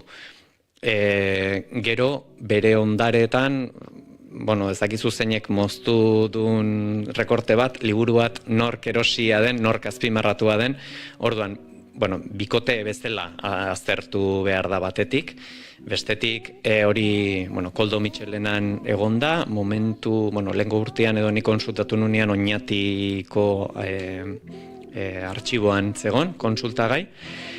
Eta gero ondorengo argirik ere Xabier Lete eta Lourdes Iriondok ez izateak horrek ere korapilatzen du apur bat, kudeaketa hori bere kanten eskubideak, bere zerbait argitara gabea baldin badago, ez daulako ez interes ekonomikorik horren.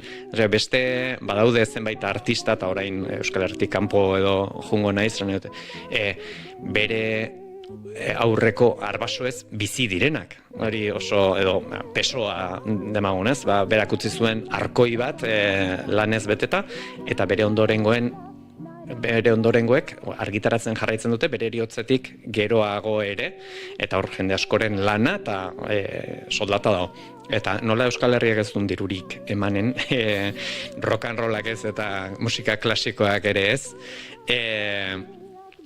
ez dago ez dara inor bulkada hori hartuko duenik, eta pixkat gelditu da hil ondorengo jarraitzaileen lan hori pixkat sustatu gabe. Adibidez, nik uste gakoetako bat, Marisol Bastidak oso ondo egin duena da, Mikel Laboaren ondare hori bermastikatu, biografiak idatzi, hor dago diferentziatako bat. Eta beste bat, da artistek zenbateraino edatzen duten bere efektua, ez? Chill Mafiak hartzen badu Xabier Leteren gizon arruntaren koplak eta kanta bat egiten baldin badu, beraiek kanta berri bat egiten dute, baina zenbat gaztek deskubritu dute Xabier Lete kanta horri esker. Karo, hori behar dugu Lourdes Iriondorekin ere. Eta 20.000 espezies de abejasek adibidez hori egin du, zuregan zalantza hori sortu duen bezala. Bai, Mursegok ala ere abestia hartu, versioneatu du, eta Lorratzak izeneko podcastean erabiltzen dute sintonia bezala. 3-4 abestirekin gertatuko balitz hori nik uste ikono feminista oso garrantzitsu bat berreskuratuko lukela Euskal Herriak. Abestia ez da politika, justizia naide ekiak agertu, gizonak datuzkan eskubide horiek kumplitu ditezen, bihotz ez abestu, ez noa inoren kontra, egia maitetu. Iraion, zuk zeuke hainbatetan aipatu dituzu elkarrizketa honetan, zor bat sortu zenuela, ez jakintasuna, hasieran zure ez jakintasuna zela uste zenuena, gero ikonturatu zinela gizarte mailan ere kolektiboan ere ez jakintasun hori bazegoela, lana eginda bakean geratu zara, zor guzti horiek kenduta sentitzen zara?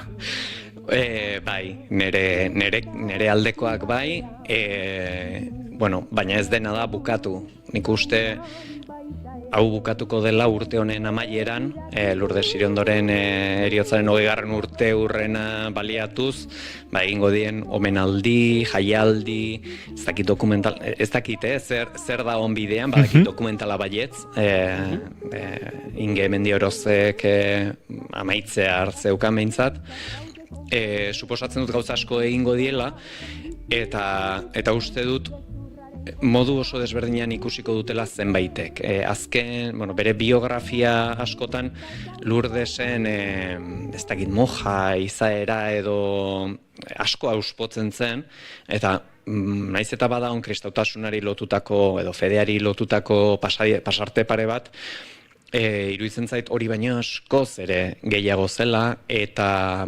aurrezkuntzan egindako lana edo emakume migratzaileek euskara eta euskal kulturara hurbiltzeko egindako lana gaur egun, jakin beharko genukela baloratzen, hortan gabiltzalako. Orain lehen lerroan jarri ditugun gaiak direlako, eta baditugulako antzindariak hortan ere. Eta nik uste jendeak etzekiela Lourdes horretan guztietan ibilezela. Aipatu duzu, zu zeuk ere elkarrizketa honetan badirela beste harimutur batzuk, jakintza bat edo ezagutza bat edo Lourdes Iriondoren inguruan galbidean geratu litezkena jasotzen ez baldin badira, esan duzu aldi berean denok oso lanpetuta bizi garela, Jon Martin Etxebestek bat du, epe labur ertainean edo harimuturroien batzui heldu eta beste zerbait egiteko ideia, edo harimuturroiek gorrutziko dituzu, ea beste norbaitek heltzen dien. Bai, batetik gustatuko litzaidak Arestita Lourdesen korrespondentzia hori begiratzea, eta baina egia esan ez dut hortarako bitarteko hori jarri, eta gero Nekane Oiarbiderekin hitz egin danao, pixka bat bere biografia bat jasotzeko. Nekane Oiarbide da beste ahaztu hoietako bat, Nestor Basterretxeak Euskal Artzaiari Boixin daukan eskultura oso garrantzitsu bat, bere ekimenari esker egin zaion, Boixin daun Euskal Liburutegia ere, eta, katedra, Jon Bilbao katedrako liburu asko eta berak hemendik eramandakoak dira, eta uste dut beste batzuk luzitu zezaten lan eginten duten pertsona horiek, askotan itzalean gelditzen direnak, jasota utzi behar diela, eta nire hurrengo proiektuetako bat hori izango litzateke. Tira, Inigo, uste dut kafe gehiago hartzeko bidean jarri dugula Jon Martin Etxebesterekin, zuk besterik ez baldin badaukazu galdetzeko? Nik ez daukat ezer galdetzeko, baina egunen batean kontatuko digu Aresti eta Lourdes Iriondoren arteko gutun elkartrukak eta hori zenbateraino den literarioa, zinematografikoa zer den, ze pentsatze dutxak sortzen du ikaragarrizko jakinmina, eta imaginatzen dut Jon bera gozatzen eta flipatzen gutun elkartruke horiekin gauz asko deskubritzen direlako, eta uste dut hor badagoela mami oso eder bat, beraz, gertatu behar duenean ere, eta kontatuko diguzu. Bai, Garesti salduko dizuet.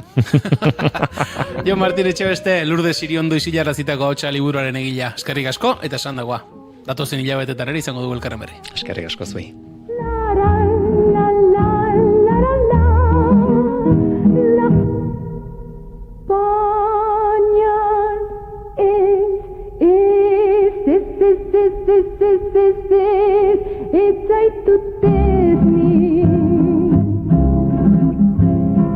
Ikusi nahi berri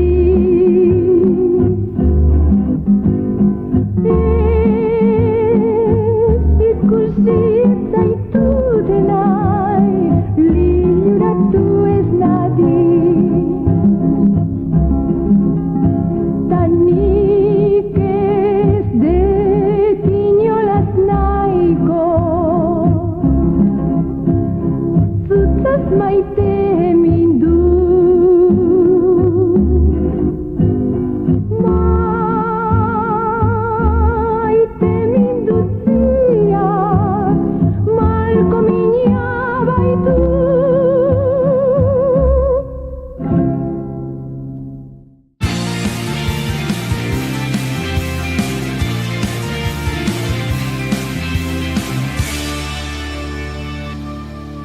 Keep calm and bigarren kafea. You got the cinema.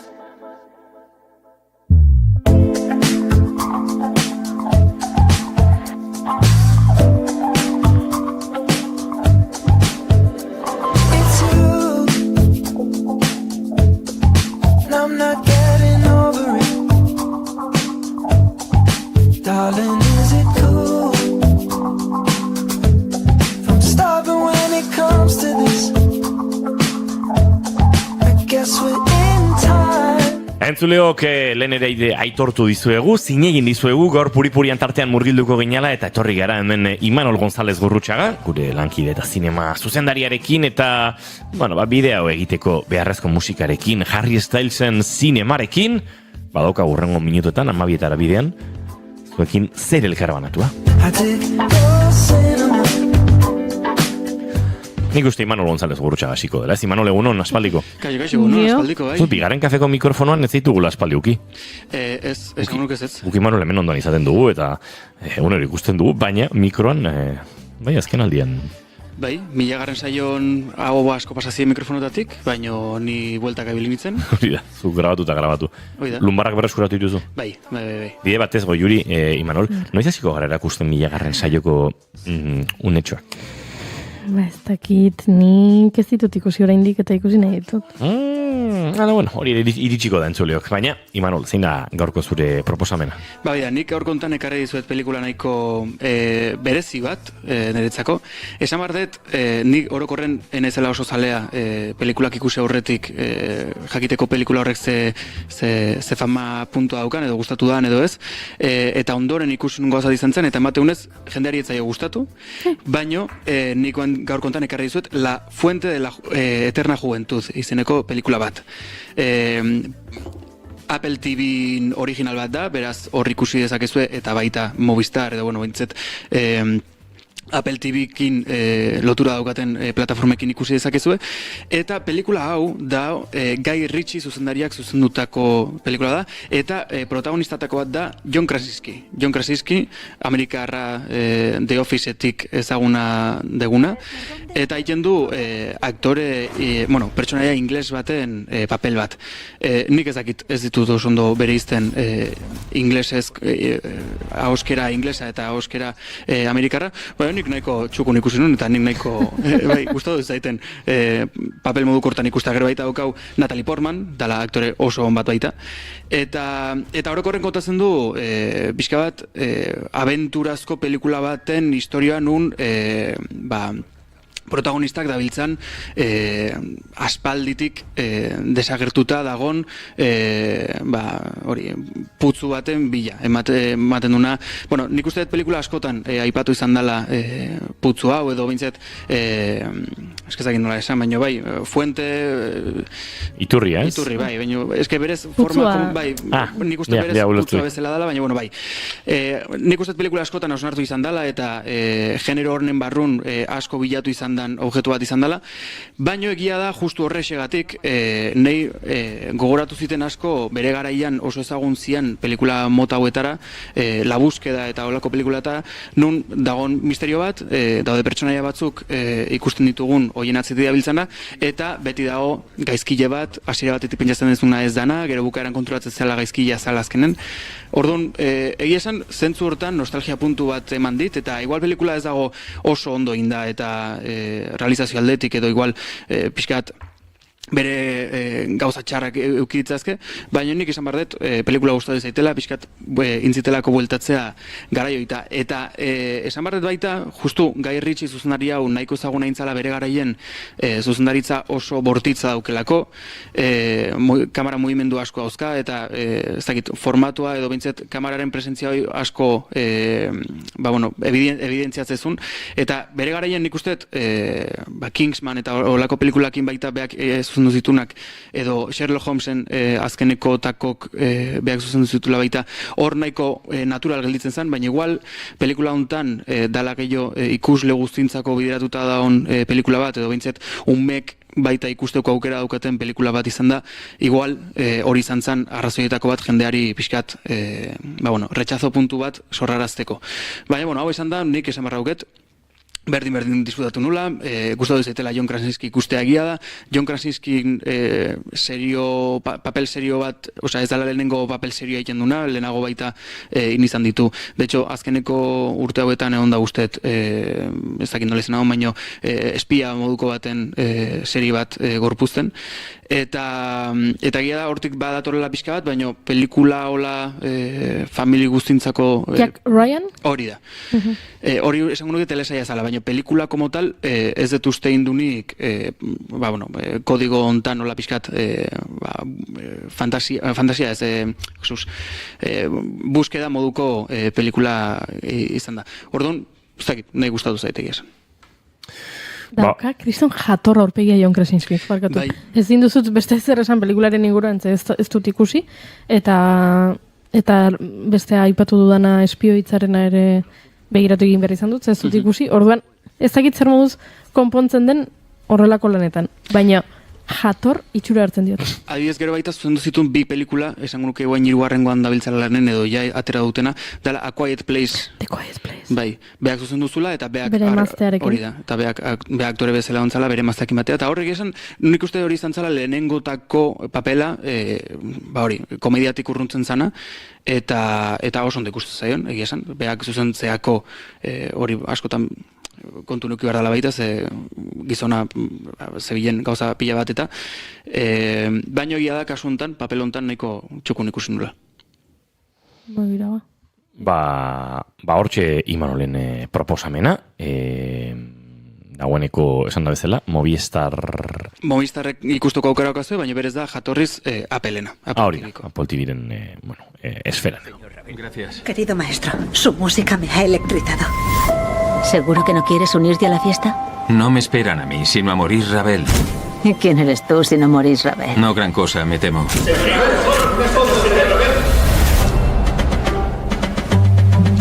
Reconocerán tu excelencia.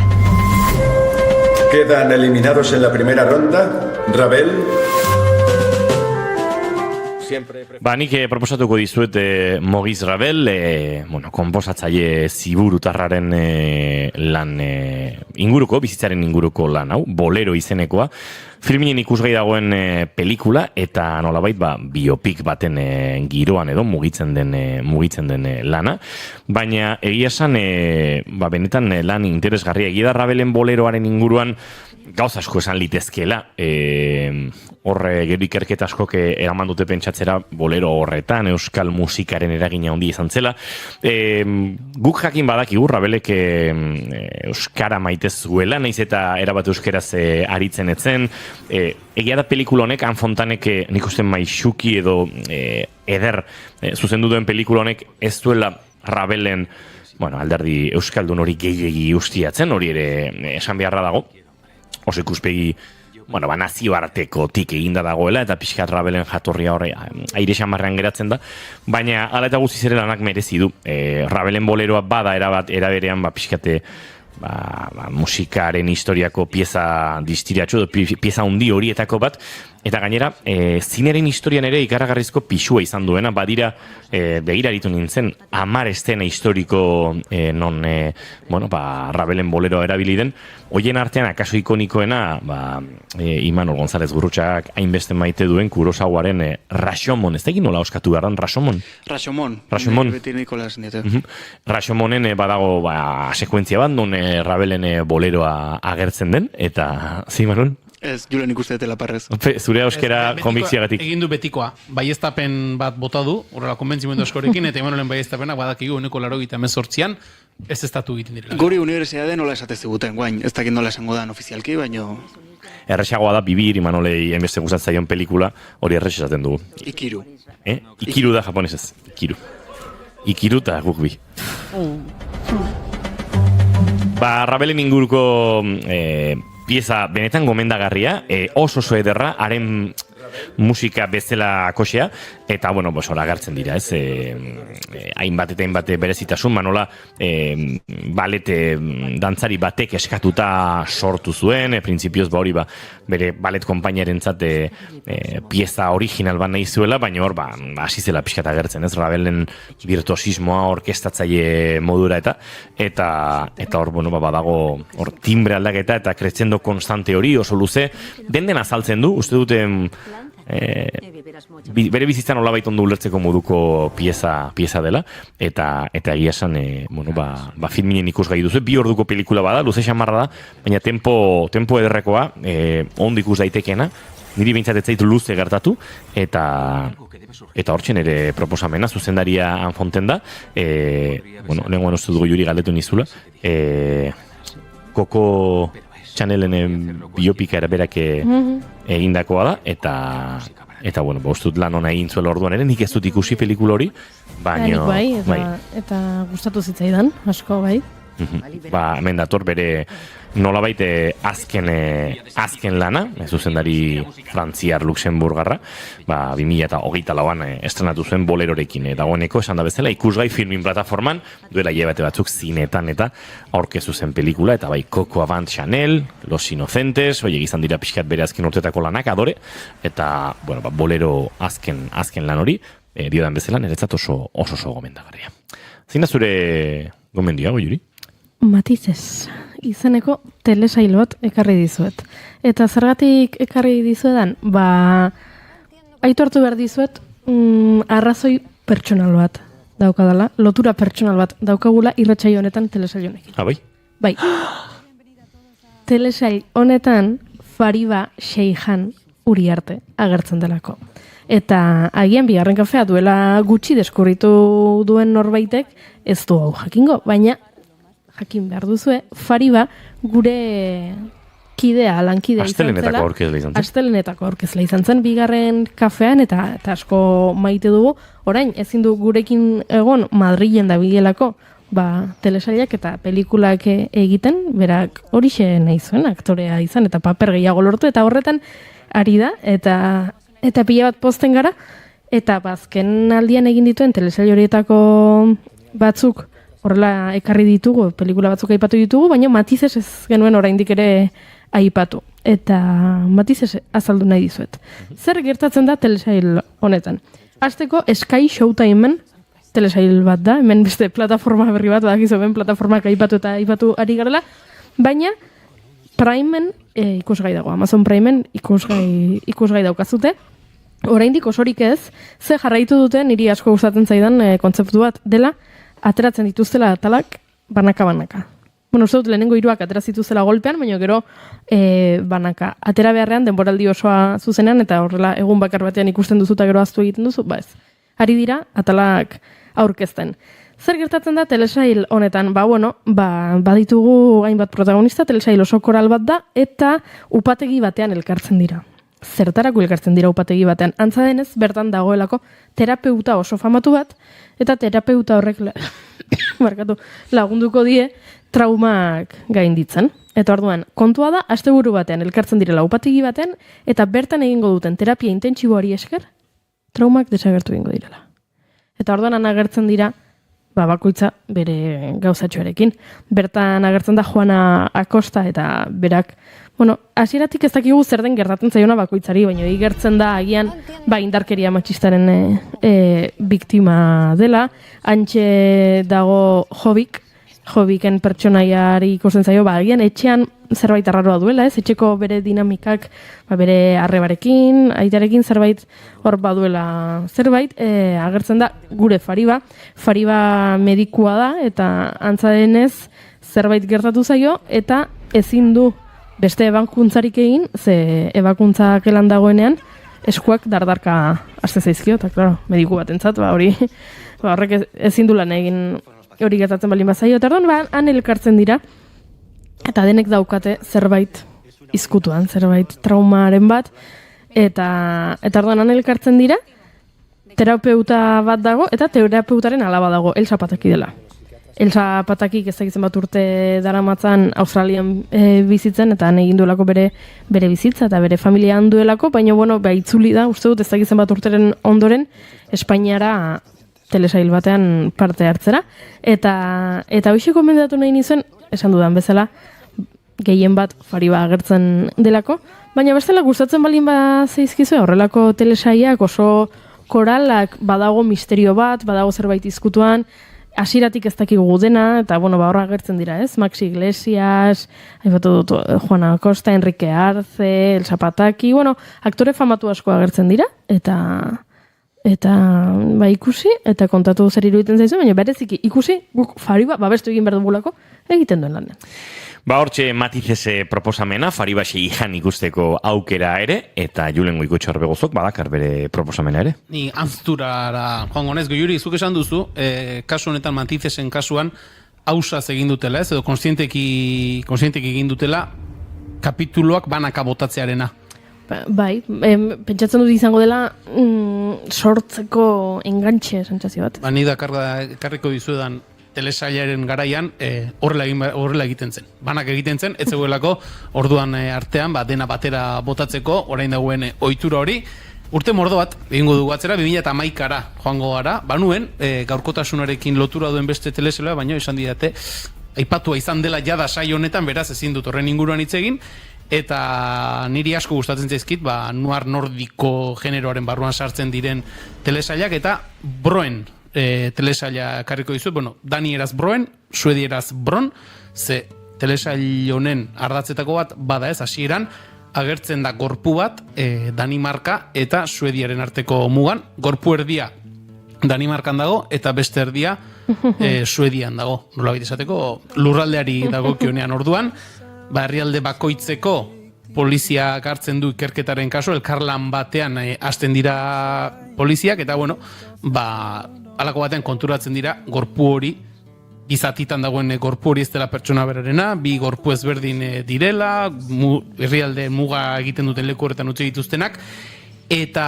4 denboraldi izan zirela uste dute orotara, Eta bueno, telesaio horretako ardatz nagusia edo protagonista nagusia Sofia Helin aktorea da, Saga Noren Suediako poliziaren papera egiten duena, eta beste aldean, Danimarkako poliziaren ordezkari bezala, Kim Bodnia aktorea dago, Martin Rode inspektorearen papera jokatzen duena. Gero egia da, denboraldietan zehar, pertsonaia horiek ere apur bate aldatzen direla, baten bate desagertzen da, berriak agertzen dira, baina Saga Norenen figura horrek hartzen du ez protagonismo handia. Ze horrelako serietan niri ikusi izan dituan horrelako serietan mintzak gertatzen da ez, erabat lanari emandako poliziak, erabat lanari emandako pertsonak, eta gero bagoaz pelikulan ez barkatu telesailean zehar, beraien bizitza pertsonalari buruzko zertzeladak ezagutzen, askotan desekilibrio puntu bat ere izaten duten pertsonaiak izaten dira, eta aspaldiko telesaila da, esan dut 2011an estrenatu eta azken denboraldia uste dut 2018an edo bota zutela.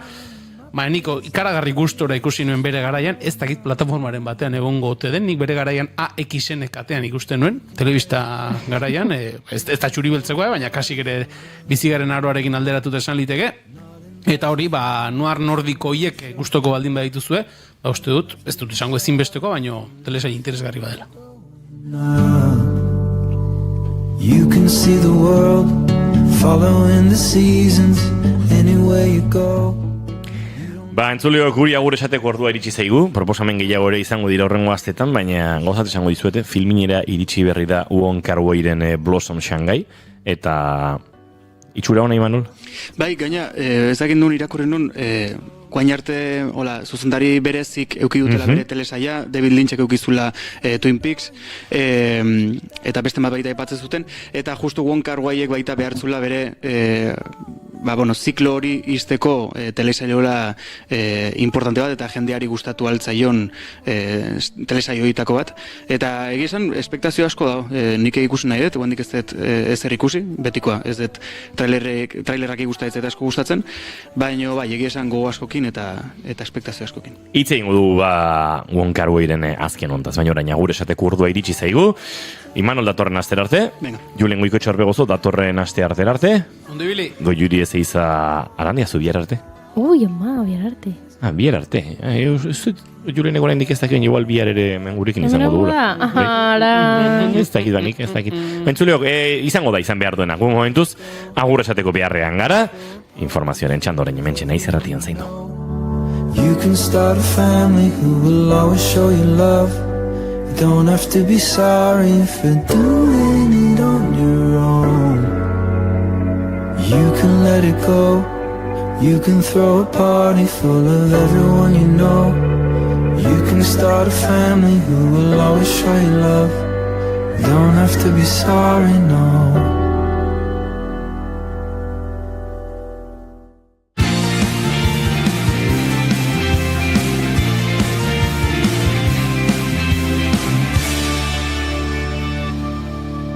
Keep calm and bigarren kafea.